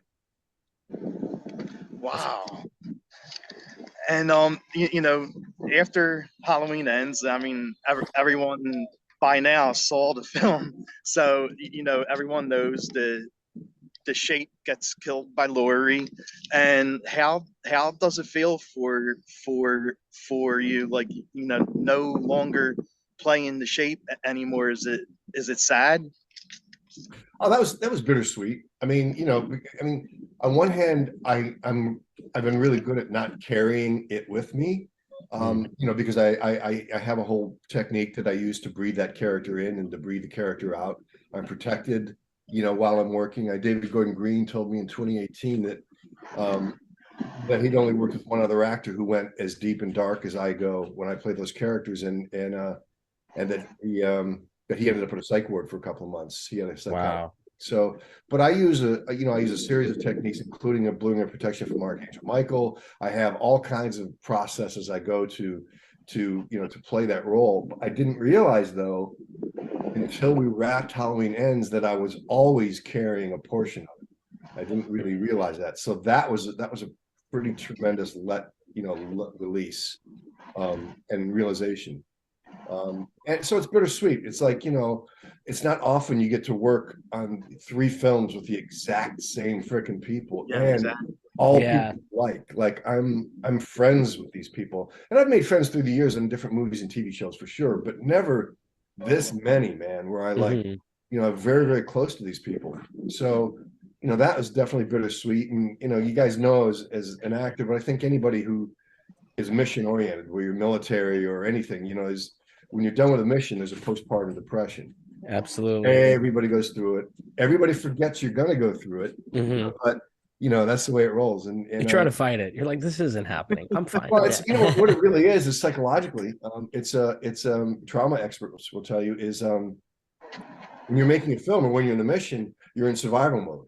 So you have such a focus on a reason to live and a reason to be highly alert and to exercise all your high faculties. Well, when that goes away, your body doesn't know what to do. It needs action. So, Teddy Roosevelt, the great old president, who suffered from high anxiety and depression, and he used to say, "Take action, get sane."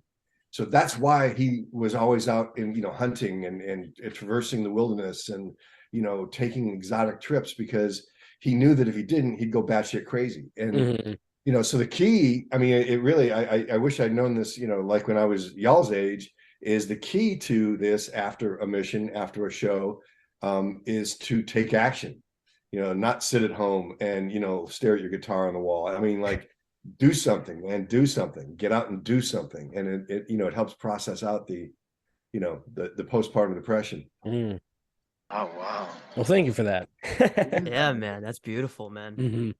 Well, Jane, Logan, I'm gonna leave it to you now. James, again, thanks so much for doing this. Again, like my third time talking to you, I really appreciate it a lot. And Logan, Brayden are great guys, and they're gonna ask some really good things. Cool. Good to see you again, man. Thanks. It's time to go in the ring and kick ass. Yes, Let's go, man. sir. Rooting for you. Let's get it, man. All right, guys. All right, See you later, brother. All right, fire away, man. Right. Yeah, let's get it. So actually, before we dive into the questions that me and Brayden have, man, I just got to tell you something pretty cool. We were actually almost going to work with each other. In Halloween 2018, I was actually offered the role as the kid that you kill in the car. Believe it or not. Yeah. And I actually was already signed on to another movie at the time. And they were like, okay, or the schedule might be able to work, but David Gordon Green, he was like, we got to shave your head. And the movie I was on, they're like, nah, we need the Bieber look. You know what I mean? We need the Justin Bieber hair. So I actually wasn't able to do it, which really sucks because, I'm a big horror fan. And when I heard that the new Halloween movie was coming out, that was a direct sequel to the original. I was flipping out. But you know, it is what it is. Everything happens for a reason, and the kid that got the role did an incredible job, man. And it was really cool to see. So I just thought I had to throw that out there, man, to let you know Oh we man, almost did. We almost near did. miss. Yeah, almost, man. The you know, the industry is so small. You know what I mean? I'm sure we know a lot of the same people, and you always run into the same people all the time. So it's a matter of time. It's a matter of time, man. Yeah, Absolutely. absolutely. But but yeah, no, I'm like we were saying earlier, man. We're both, I mean, just insanely big fans of you, man. Huge fans, absolutely, yeah. Yeah, we both love horror, love what you've done. You've already kind of touched on one of my questions, which was kind of how do you approach a character? And I've seen some of the different stuff you've done as well. You play a lot of the goons, you know what I mean? Those kind of characters. What's the difference, I think, between approaching a character like a goon and then approaching Michael Myers? Do you kind of have the same process when it comes to developing that character and getting into the mindset, or were they like severely different? I have the benefit of having had a private coach from the Royal Academy of Dramatic Art. I studied with Stella Adler. Stella Adler was Marlon Brando's coach. I have a lot of training, and going through those different methods, the methodology of different training perspectives. There's a lot of note taking, a lot of research, a lot of sometimes it's sort of a replacement theory where you're looking at the person you're doing your scene partner when you're going, you replace your mother, or you put your best friend, you put your girlfriend, put somebody in that body and you to emote. At this stage of the game, I do a technique that I was kind of interested to find out that Tom Hanks does. What I do is I will get into I have some classic cars and I have motorcycles. I'll get in the back of a motorcycle, I'll get in the car and I'll just drive or ride and just let it wash over me. And then the images start to come to me and feelings start to come for me. The thing with this character though, which is so much different, was I was entering into playing a character that had already been established. And in our mythology, nothing existed between Halloween 1978 and Halloween 2018. So my job was to take what Nick Castle created and allow that to be the truth of the character, the truth of what was living inside of me, and then to come out through a body of a 63-year-old man who'd been in prison for 40 years. And then when they hired me, David Gordon Green was very specific. Because the stunt coordinator on that movie called David and called Malika Akkad and said, "Look, guys, this one's different. You're going to need someone to play Michael Myers. You need somebody with really deep acting chops who's also a really good stuntman, and there's just not many of those guys around." Mm-hmm. And David Gordon Green said, "Well, he's got to be 6'3", 200 pounds, and he's got to be in his 60s. Who do you know?" And basically they knew one guy, and that was me. So, so things are just meant to be. I mean, yeah, man. What I do is I watched before I went down to meet David. I went down. I watched the 1978 version one time, and there's a great old character actor named Ted Knight. I met him when I first moved out to Hollywood. He was in the Mary Tyler Moore Show, Caddyshack, like just he'd done a bunch of cool shit.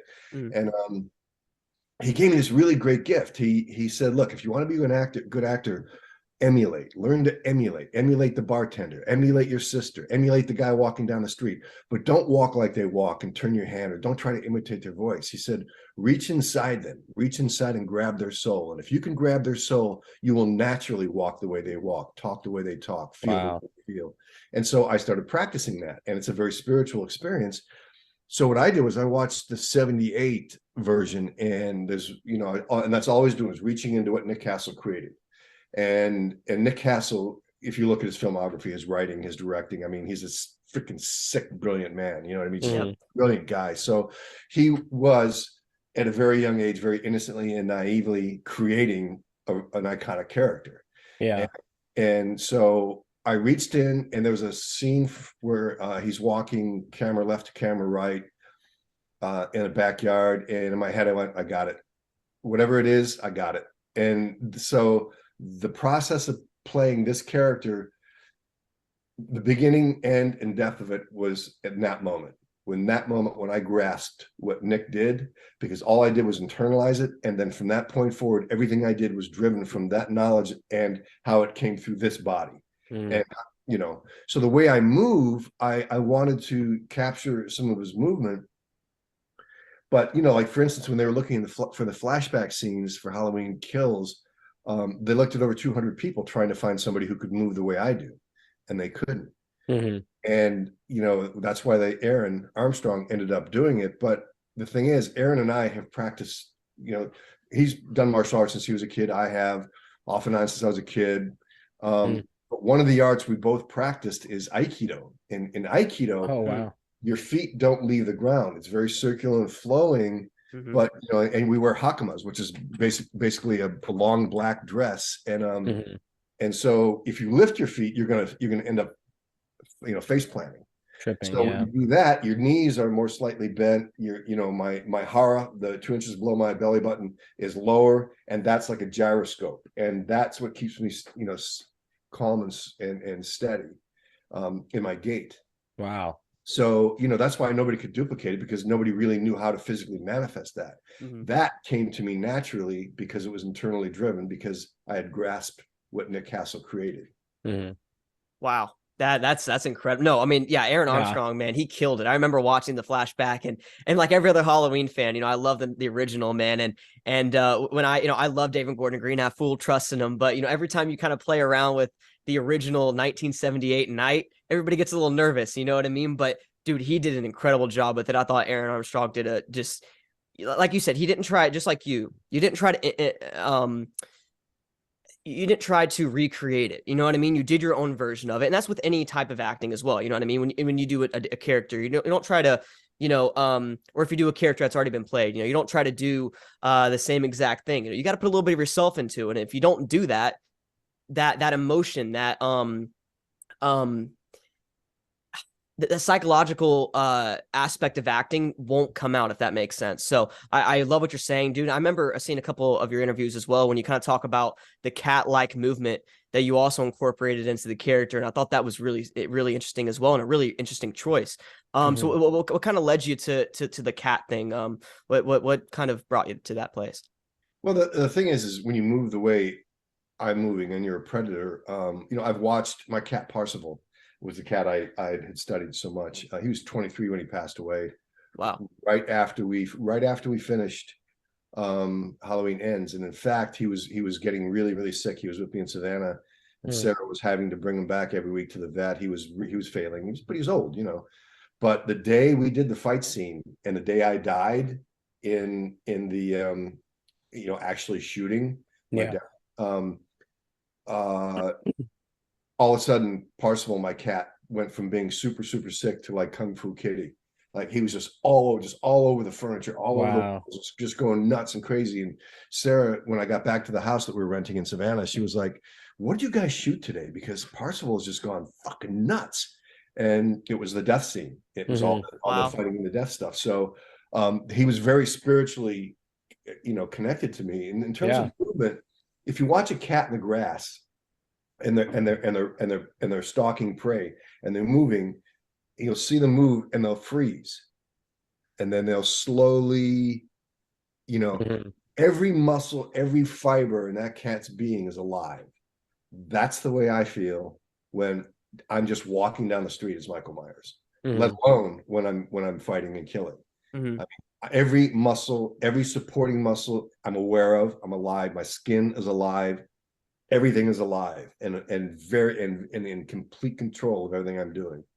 So very much like a cat. That's incredible. That's so interesting, man. I love that.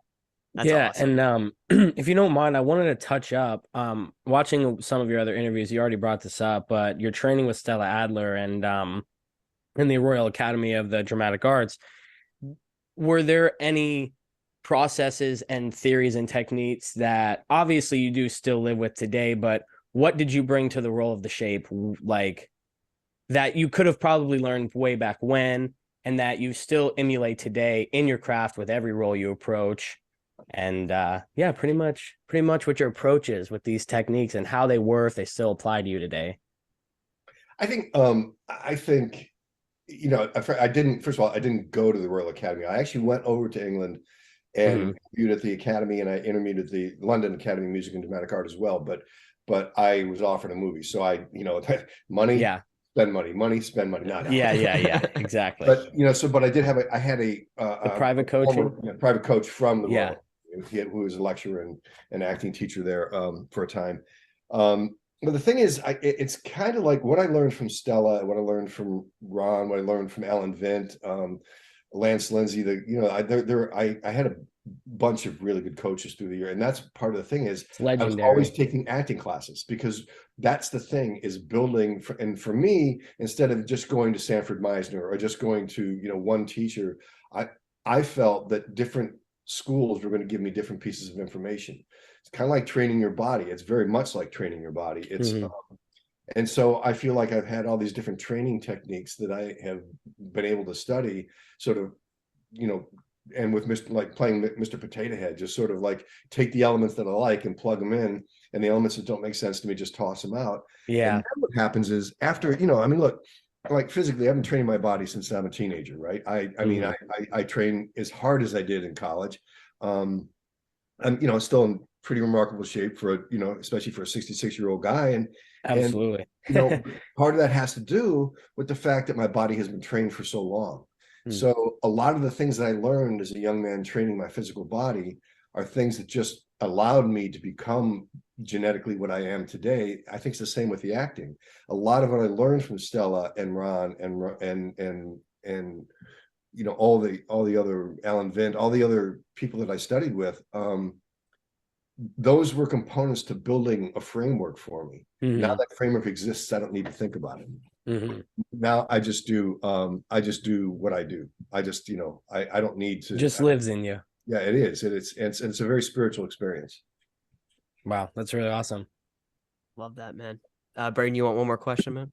Yeah, and I wanted to ask you because I actually do and I saw you're talking about doing live stage combat towards the beginning of your career. I come from a theater background. I only recently just starting approaching a film career.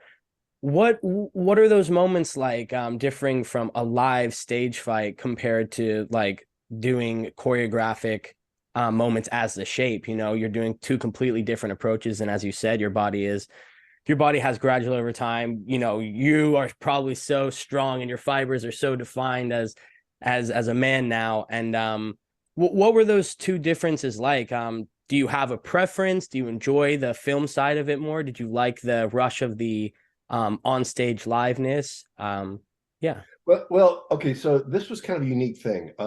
There is an issue. In fact, I counsel people like if who are getting into film and television, if they have a lot of theater experience, don't talk about stage combat because stage combat is not respected in the movie industry. Oh wow. It's so light, it's so fake. And generally speaking, people who do like theater stage combat generally suck as stunt people. They just because it's like doing stunt work or stunt fighting, for instance, whether it's a movie, television show, whatever. You're to the body, you're live, man. You're live. You're very natural. Yeah, you're living in you're it. Bearing your fist in those ribs. You're getting kicked. The head stuff, it's a snap. You put in depth of field. Boom, right? Absolutely.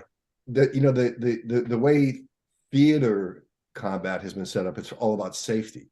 The way movie and television combat is set up is all about realism. So here's the thing: is when I did the Adventures of Conan at Universal Studios, the live show, the people who came in with theater experience and were like stage combat people, get the role. I think there was one guy who had that kind of experience, and other than that, none of them got the roles because they just what they wanted for that show was realism. We were out there with broadswords. I did double swords. Wow, I did a 20-foot high fall into a flaming pit. So, but we were banging, man. We were banging. That's awesome. We were cracking skulls, probably 3,000 stitches. I got concussion in that one. I got a tooth knocked out in that. I mean, I can't even count how many stitches I had. In fact, we had for that show, our go-to doctor whose office was like just right around the corner from Universal Studios. He was a medical doctor, chiropractor, plastic surgeon. So whenever we got injured, we were shipped right over to his office. And I have stitches on my face. I can't even remember where they are. He's so good.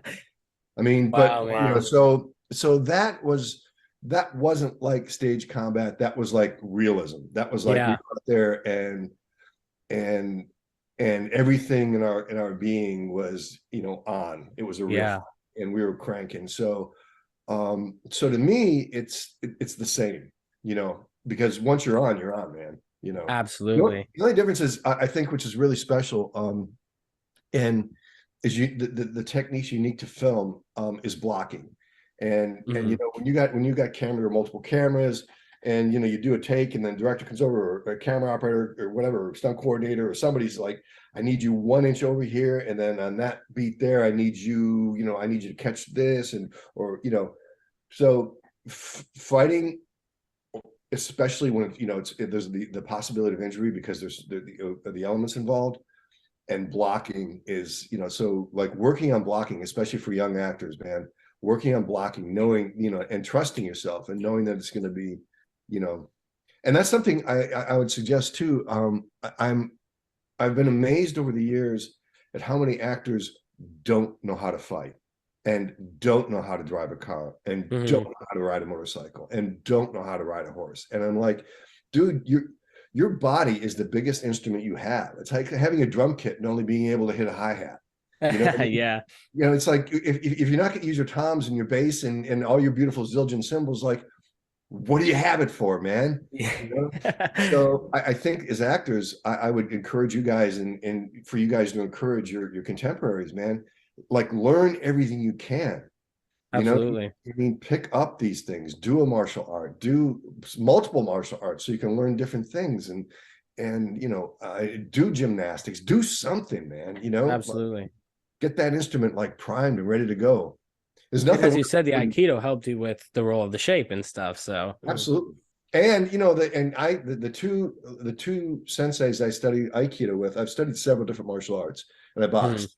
But the Aikido was both times was combined. Jun Mateo Sensei and Migi Misel Sensei both combined Aikido with Kali. Kali is a Filipino art, and Kali knife fighting, for my money, is right up at the top. With Kunta Salat and a few other arts that use knives. But so the Kali, the Kali being, all the practice of handling blades and using knives, and and fake knife fighting, and rehearsing knife fighting with safety knives, that gave me a comfort with a blade.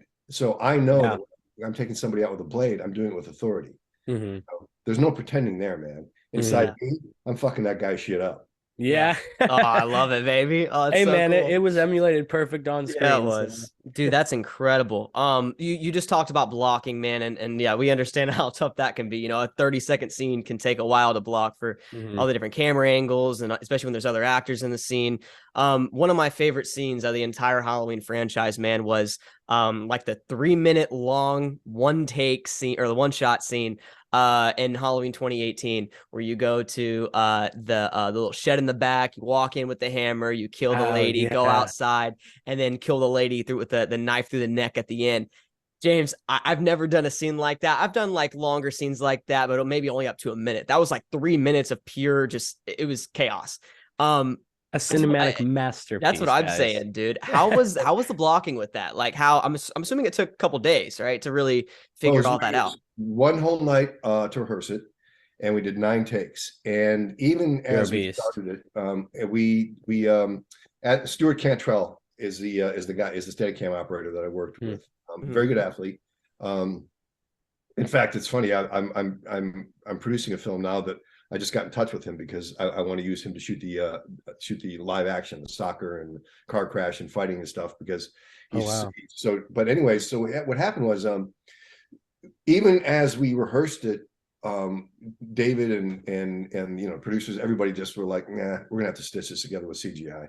I mean, it was just so difficult because as complicated as all that blocking was, you have two of us there, Stewie and myself, and we had to dance around each other. and we had to hit marks, except the marks weren't there because since we're coming and going, we couldn't leave marks on the on the concrete or in the porch, so we would do a take, and this is the kind of direction we'd get.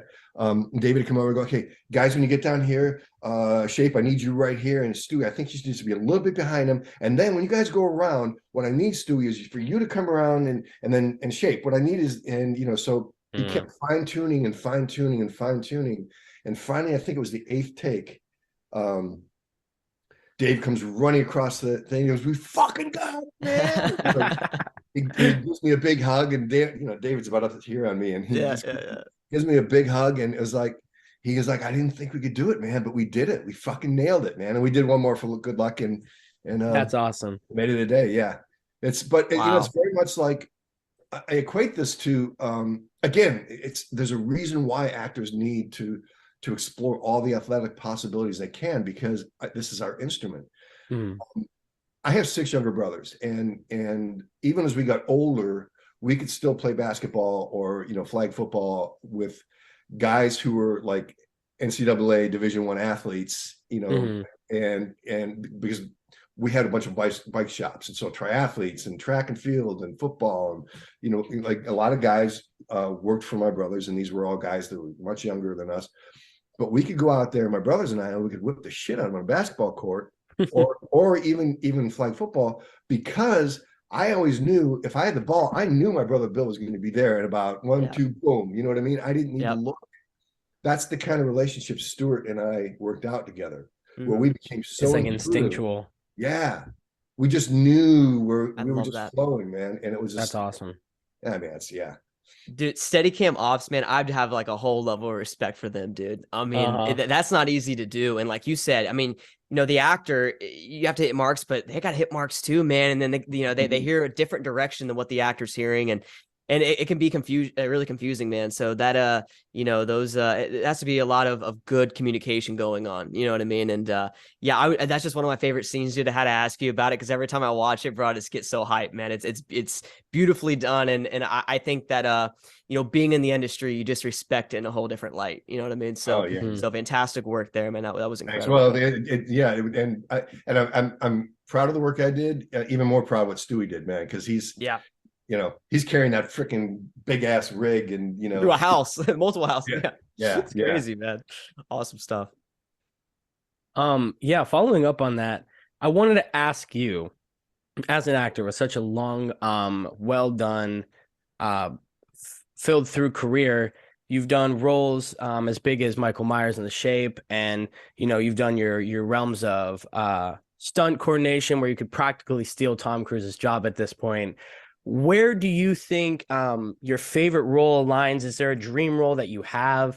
Have you already been in it yet? Or is there still something you're chasing for as a role that you feel like you have a little bit of aspiration? You're like, man, I need to do this part. Well, to date, I mean, clearly playing Michael Myers has been, the best role of my life. I mean, there've been other fun things that I've done, but the depth of it, the consistency, the longevity, the people I got to work with, as far as roles that I intend to play, there are a couple of roles or types that I want to explore, and one of them I got close to doing right after this Halloween, but there's also just writing and producing. I mean, I wrote this film I'm doing right now. I wrote it. It's a coming of age story of a high school soccer player, and oh wow! So I'm actually flying to Germany 2 weeks. I'm going to meet with the coaches and players at Bayern Munich, and in the C-suite, and then with the executives, and then they're taking me to Dortmund to see a Dortmund match, and then I'm going to go to Frankfurt and see a Frankfurt match. Wow, man! And so, for me, I intended when I got out to Los Angeles in my 20s to immediately begin writing and producing and making my own films and acting. The simple truth is getting your own film made is a minor freaking miracle. So I'm really focused right now. I will play a small role in this film, but I'll be second unit directing the action, and lots and lots of soccer, car crash fights, all that stuff. That's super cool. And then after that, there's a script that a friend of mine wrote that has a character very sort of Charles Bronson, Liam Neeson-ish revenge sort of action anti-hero with a horror twist. So I had almost put that together, then other things happened, and so that's sort of the next place I may go. But we also, with the soccer film, are realizing we've got a sequel, so we may line up a sequel right after. Wow. It's it's so, I mean, you guys know this, and you'll know it more and more. Is that's the funny thing about this life, is we just don't know what's around the next corner. It's Absolutely. true, It's not never like we go to the same office every day, and yeah. So, we make our plans, and then the universe fills it in the blanks, I think, is what it is. 100%, man. Dead on. And one of my last questions here, bro. I'm really into these movies, and I love watching the deleted scenes, the scenes that never made it up. Whether it maybe just didn't fit in because of a runtime issue or pacing, whatever it may be. I'm really into my favorite deleted scene out of the Halloween trilogy was when Allison jogs up and sees the dog hanging from the tree. Little callback to the 1978 Halloween. Love to see that. Do you have a favorite delete, maybe a scene that didn't make it to the final cut out of one of these three films that you really enjoyed? I do, and you haven't seen it because it was the original ending for 2018. Oh, that's what we want, man. What? And when after we shot it, it was one of the most profoundly beautiful experiences of my career. And after we shot it, David came over to me and goes, "Dude, that's easily top 3 of anything I've ever done in the film." I mean, it was such a beautiful, and what it was is he left me in the wandering in the where all the mannequins were and the tires and all that stuff, where Jamie was doing her target practice, and he put on one song, and it was really melancholy, moody, and it was a misty night and dark, and he just let me go and do, and just to emote and just see how my body would move. And I ended up at the end sitting on a big truck tire and exhausted and dying, and so I'm at the end, my head was down, the song ended, David said cut, and then all of a sudden I heard applause, and the entire cast and crew was around me. I didn't even know it. They're all around. 75 fucking people were, just around me and all applauding. And it was so moving. It was so profoundly moving. And, and David created that. But that's what David does. David creates these mystical places to exist in as a performer. And for everybody, really. He creates this really magical space and then allows you to fill it. Yeah. And, no, dude. Even with the audition and callback that I did for the role that I almost got on Halloween 2018, dude. He literally gave me a little bit of a script and said, "Dude, just you're in a car going somewhere, you hit something, have fun with it." And I was like, "This is great. I love this." So he kind of just gave me some stuff to play with, man. And yeah, it's such a good guy, and his artistic direction, and also. His versatility, man. I mean, you got Pineapple Express, you know what I mean? Then you have Halloween. It's two totally different things, man. And his art style. If you haven't seen Joe, I recommend seeing Joe. It's one of his movies from a few years back. Okay. Nick with Nicolas Cage. If you ever remember, what it made me feel like was in fact, I called David and told him after I saw it, because I hadn't seen it before I worked with him. I was like, dude, that at the end of that film, I looked at Sarah, I went, I feel the exact same way I felt after I watched Panic in Needle Park. There's a certain cold truth to it that is just, but he is so versatile. But part of it is he checks his ego, man. He knows that a story has its own life and a script has its own life. So he doesn't stifle that with his ego. He knows that if he gives everybody the freedom to do, but dude, you got to show up prepared with him, man. Yeah.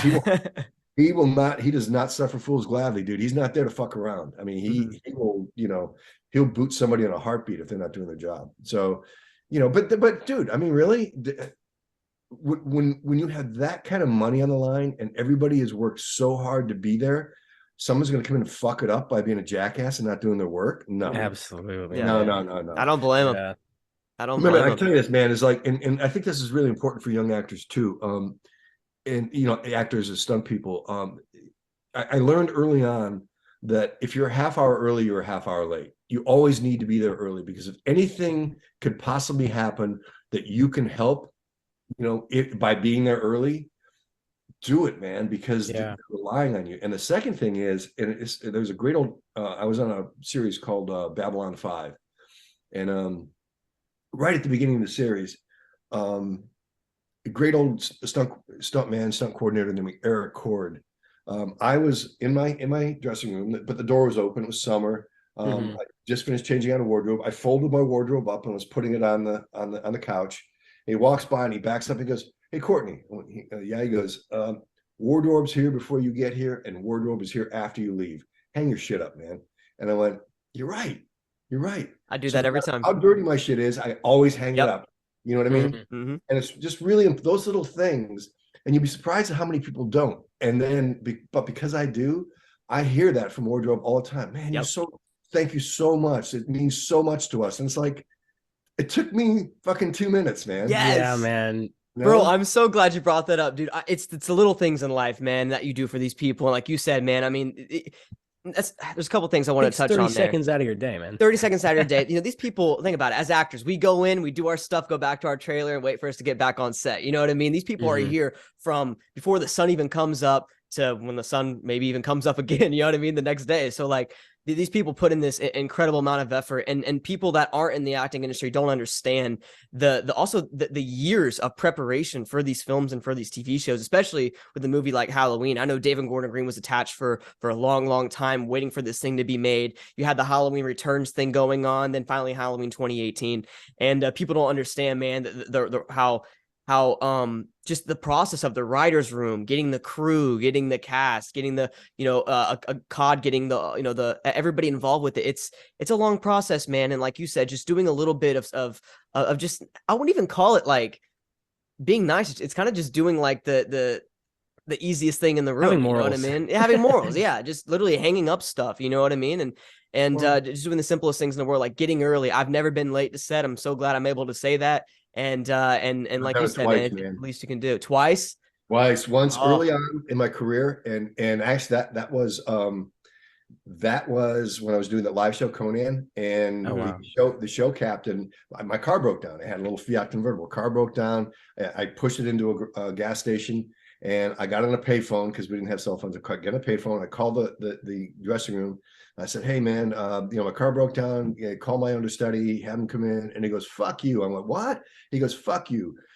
There's 1,000 guys who are standing in line and will take your job right now. I'm not calling the understudy. You get your ass in right. I don't give a shit what happens to your car. Take care of it after the show." Wow. You're so lucky to have this job. And he's right. I mean, yeah, I did win the role, but there were 1,000, probably 10,000 guys who would have taken that position. And so I was late, but I made it in time to make it on stage.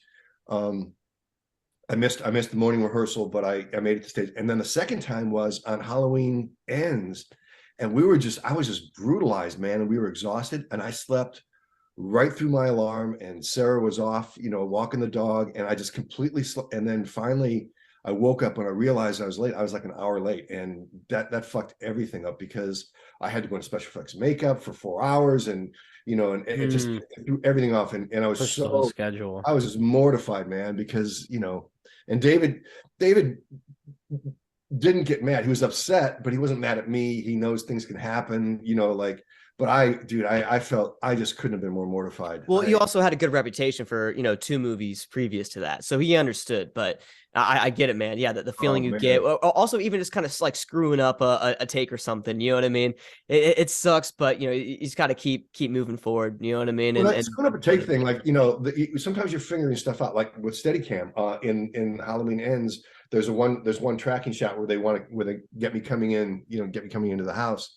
Yep. But with the logistics of the Steadicam, we just couldn't get it right, and I was too crowded, so I was having to step as opposed to being able to move the way I moved. But finally, I was just really unhappy with every take. And finally I knew what I needed. And so like I'm like on the table, that's when I take over and I just go, and I've done this several times in each one of the movies where I do something, I'm not happy with it. And immediately I go, going again, like right now, let's go again. And David always lets the actor do that. You know, if you want to go again, then fucking go. And every time I've done that, I've nailed it because something inside me goes, oh, now I know what I need. And then I'm walking the stage. Okay, this is what I need from you, man. We're boom, boom, boom, boom. We do the take, we nail it. You know? Yep. Just playing with your environment. That's something I figured out. And that's what the blocking rehearsals for. You know what I mean? Like a lot of people don't understand too, you know, that first script you get is usually totally different from the final Right. result. You know what I mean? Depending, dude, you can be at like a whole different side of the room by the end of it, you know, and there's so many different aspects to it. And that's what makes our job so great. Like you said, the unexpected. It's so exciting every day. You never know what's in store. And that's what I love what I do, man. And James, I'm with you 100% on that, man. That's incredible. Yeah, man, it's fun. It's I mean, like it's so funny at this age. I've got you know, so many people in my life are retiring, right? They've worked as, you know, attorneys or executives or whatever they're doing, and you know, people in my family. I'm like, dude, at 66, I am not going to freaking retire. This is too much fun. Are you kidding? Oh man. yeah, well, that's great to hear. You found what you love. You know, it's crazy. Well, I'll tell you this though, man. Sarah, my partner, she did a beautiful comic book called Rewriting Extinction. She is one of the writers, one of the editors, produced it with one other guy. I mean, it's monumental, really. But she worked with Taika Waititi, Jane Goodall, Dame Judi Dench, Patrick Stewart, Ricky Gervais. So each comic is a fundraiser to save one of the million species that are going extinct over the next 10 years. Wow. They've already saved 625 species. It's called Rewriting Extinction, and you know, I really encourage people to like look at it because you know, it's really a beautiful piece. But the thing is, she spent 2 years producing this. She is co-producing this soccer film with me, and she's kind of getting a taste of what it takes to make a film. And man, the moving parts to get a film made are it's just insanity. It's insanity. You have to be insane to even try it, you know? So I mean, so she's accomplished something, and now she's realizing, oh my God, this is just a whole other freaking level. In fact, if I'm not mistaken, I don't know specifics of it, but Adam McKay and Leo DiCaprio are going to do an animated series of Rewriting Extinction. So they're taking this comic, and they're running with it because it's right up Leo DiCaprio's, you know, right. His environmentalist. Yeah. So, but yeah, man, it's and that's the thing too. With I would recommend, you know, it's a different world you guys live in than where I live. You know, that I lived in the 80s when I started. I mean, we were past the studio system, but there was still kind of a system. And you developed relationships with people who nurtured you. 80% of the work I got was through somebody I knew, even though I had a manager and an agent and an attorney and an accountant. You know, it was personal relationships. And now, because of streaming, because there's so many disparate parts, you really can't develop the kinds of relationships, and sometimes not even make the kind of money that we made back in the day. So what I would really encourage, you know, the younger and even middle-aged, man, I mean, do your own shit. You know, what you guys are doing, man. Get your faces out there, work on your craft, shoot stuff. You've got the technology now, man. Get out and do it. Practice, work. You know, there's nothing lost in creating a new piece. There's nothing lost, you know? Yeah, we've been talking about it actually. That's Dude, you are a awesome great motivational speaker. I was going to tell you that, man. They need to put you up on stage here. That's what I'm saying. Give me a microphone. Awesome. Oh, yeah. Well, you know, actually, it's funny. That's kind of the next phase too, man. Is because I really see this, you know, like doing conventions, and playing these characters. I've really come to understand that doing what we do is something of a healing ministry because, you know, people. I mean, life is tough, man. Life is not easy, and for some people, it's freaking hard. Yeah, I've met easily 20,000 fans, you know, over these 4 or 5 years. I mean. So, and done easily 100 and some odd radio, television, podcast, you know, newspaper, magazine, maybe even in the hundreds. I don't even know. And so what I've discovered is the impact of doing something that the fans love is, the import of that is taking them out of whatever their life is dealing them right then. And so, that's right, buddy. So, and so what we're doing, and it gives me impetus to do it well, is we're bringing healing to people who need to get outside of themselves for a half an hour or 2 hours, or It's their escape. Yeah, man. And then hopefully, like David Gordon Green is a very socially conscious guy. Danny McBride, they're very socially conscious. So you look at the things that they comment on in their movies. My soccer film is definitely it's a very socially conscious movie. And there's a lot of things that teenagers and families deal with in this world. So I think the understanding is that we're bringing something to society. We're contributing to society. We're not just a bunch of idiots playing like kids in front of a camera. Yeah. The importance of that is for us to lead lives of integrity, and to lead a life of integrity while we're working, showing up for the director, showing up for the camera person. Dude, one of the first things I learned to do was when when you're working on a show, you don't know the camera operators yet, go up and introduce yourself to the director of photography, introduce yourself to the operator, and say to the operator, if there's anything you need, just let me know. Because the operator will always, man, and this happens so many times, the operator go, hey man, if you catch your light just a little bit over here on this next take, your eyes are going to pop, and they'll tell you things, an operator will tell you things that nobody else will tell you. So it's little things that are going to make your performance all that much better. You know what I mean? There you go. It's beautiful. I'm with you. Yep. 100% every time. Wise words from a wise man here. Yes, I do sir. have one final question for you, Okay. because you've been unpacking all of the knowledge on us and so much. I wanted to say, for the young actors, if you had one thing that you could have known when you were first starting out, that you incorporate in your everyday life and your work today, what would that be? I know we've already unpacked a lot, but if there was one in specific, what would that be? That would be the inner work. That would be breath work, because breath will always. There's one of my very, very good friends, a guy named Max Strom.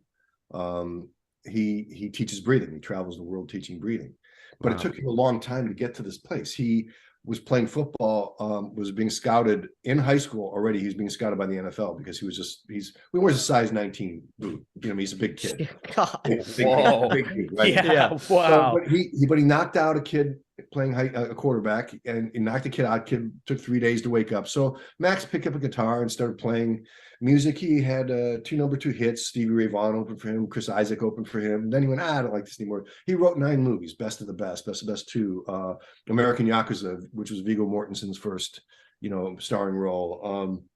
And then he went, I don't like doing this anymore. I'm going to be a yoga teacher. So he started teaching yoga in my living room. He was a tremendous asset to me as a friend when I really started focusing on writing. But now he teaches breathing. And as Max went through that genesis as my friend, and I've known him all these years, and we used to train together. We used to sword fight together. Weight training. The guy could throw 500 pounds like it was nothing. The guy is scary stuff, on a bench press. But he,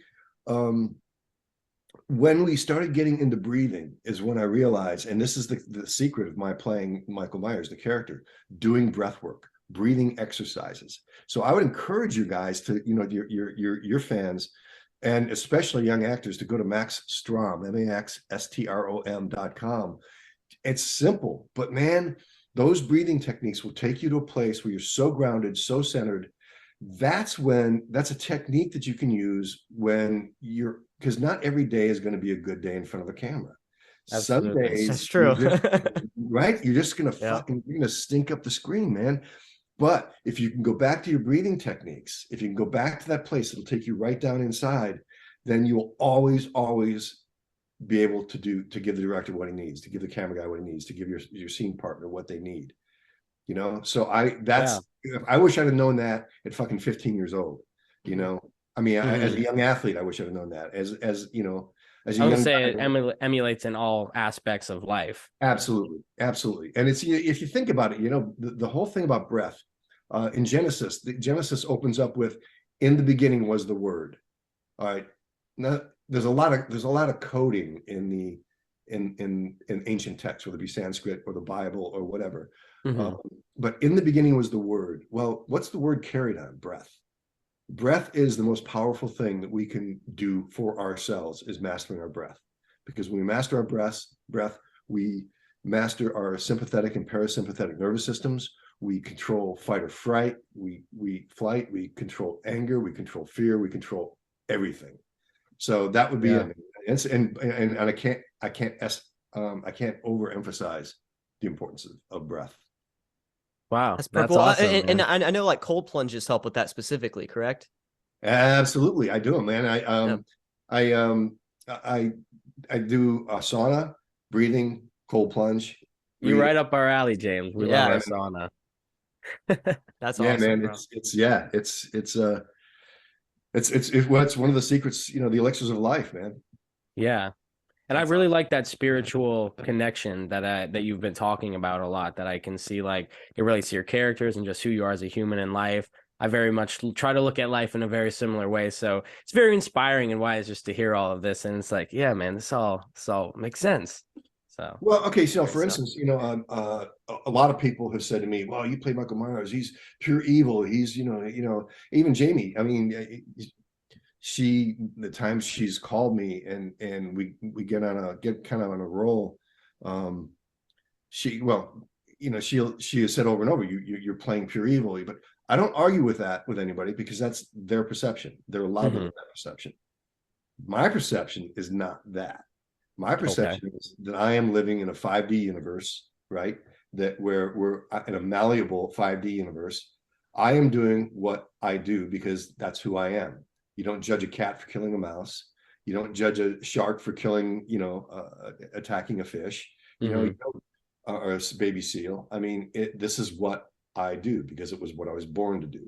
And so in that understanding, that lack of judgment of the character, because I think once we get into judging the character that we're playing, we're hobbling ourselves automatically. Mm-hmm. We're judging ourselves, and that's not going to work. Immediately takes the realism and the life of it. Yeah, you got to be, man. And like Jimmy Cagney, who was one of my all-time favorite actors, said it best. He said, the key to acting is standing at 2 feet and telling the truth. You've got to live in truth. If you're pretending and lying to the audience, guess what? The audience knows. Mm-hmm. Just like, when your mom lies to you and says there's no cookies in the cookie jar. You know what I mean? Yeah. Everybody knows when someone's lying. Yeah. Later, we're like, damn it, I knew she was lying, Should have known better. Yeah. Right. I mean, That's so yeah. Wow. No, that's beautiful, dude. I mean, I don't really have much to add on to that. You kind of hit every point, dude. That was beautiful. Brayden, do you have any other questions? I'm good. No, yeah, man. It was a pleasure talking to you. Honestly, we're huge fans, and aside from actor, you're an amazing human, and it's great to talk to. And thank you just for not only the questions but the wisdom. Enjoyed our conversation and getting the knowledge, especially as we're upcoming and our fans who come from, like you said, 2 different points of our careers, and people who are watching from all aspects. I know they greatly appreciate the things you said, and I'm even thinking about things and looking at things different. I'm like, wow, man, like he said that is so different. I want to start using things like that in my, not even just work, but daily life. So I do appreciate that and appreciate you, man. Oh, thank you. Same, guys. Yeah, good luck, man. It's just keep swinging. Yes, sir. Yes, sir. We really We'll be looking appreciate you, forward to man. seeing that film, man. And that too. Yeah. My family's from Germany. My grandfather played soccer in Germany. My dad was Division II.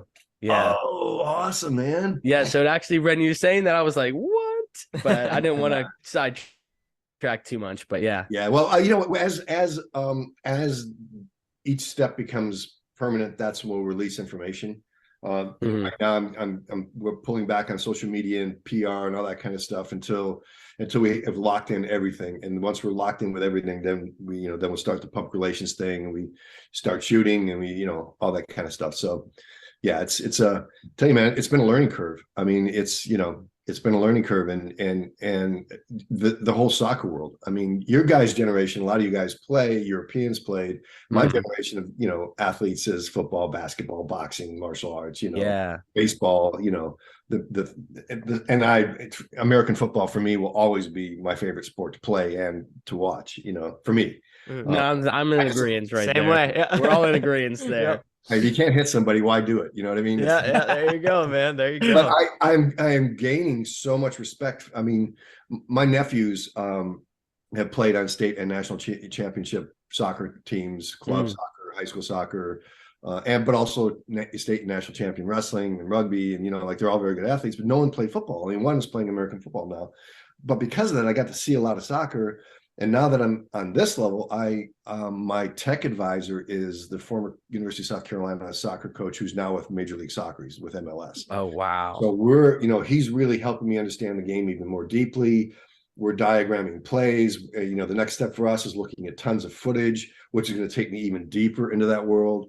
And he was like 4-time coach of the year, like NCAA coach of the year, something like that. The guy knows, he knows the game. You know what I mean? Yeah. Yeah, man. And then getting over to meet the Germans, man, that's just going to be freaking sick. That sounds cool experience. awesome. Yeah, no, hey, well, I'm looking forward to listen. meeting like Oliver Kahn, like he's the head of Bayern Munich now, but he was the great goalkeeper and, back in the day. And yeah.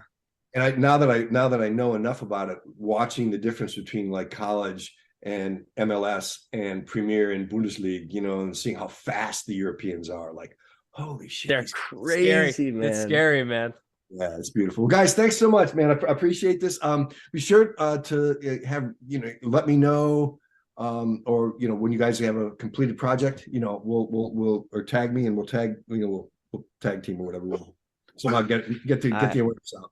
Sounds Heck good, yeah, man. man. And listen, we'll get in contact with you, and when you get the PR stuff going with the one project, and we'll definitely have another conversation about that, man. Because obviously, a big project. We'd love for to have you you back on. Of super course. passionate, so we'll definitely do that, man. All right. Sorry, dog's playing the guitar. Yeah, man. That'll definitely be. We'll do it. We'll definitely do it. All righty, man. Well, you have a good one. Thank you so much. Have a great Easter. All right. Thank Yes, you. sir. Happy Easter.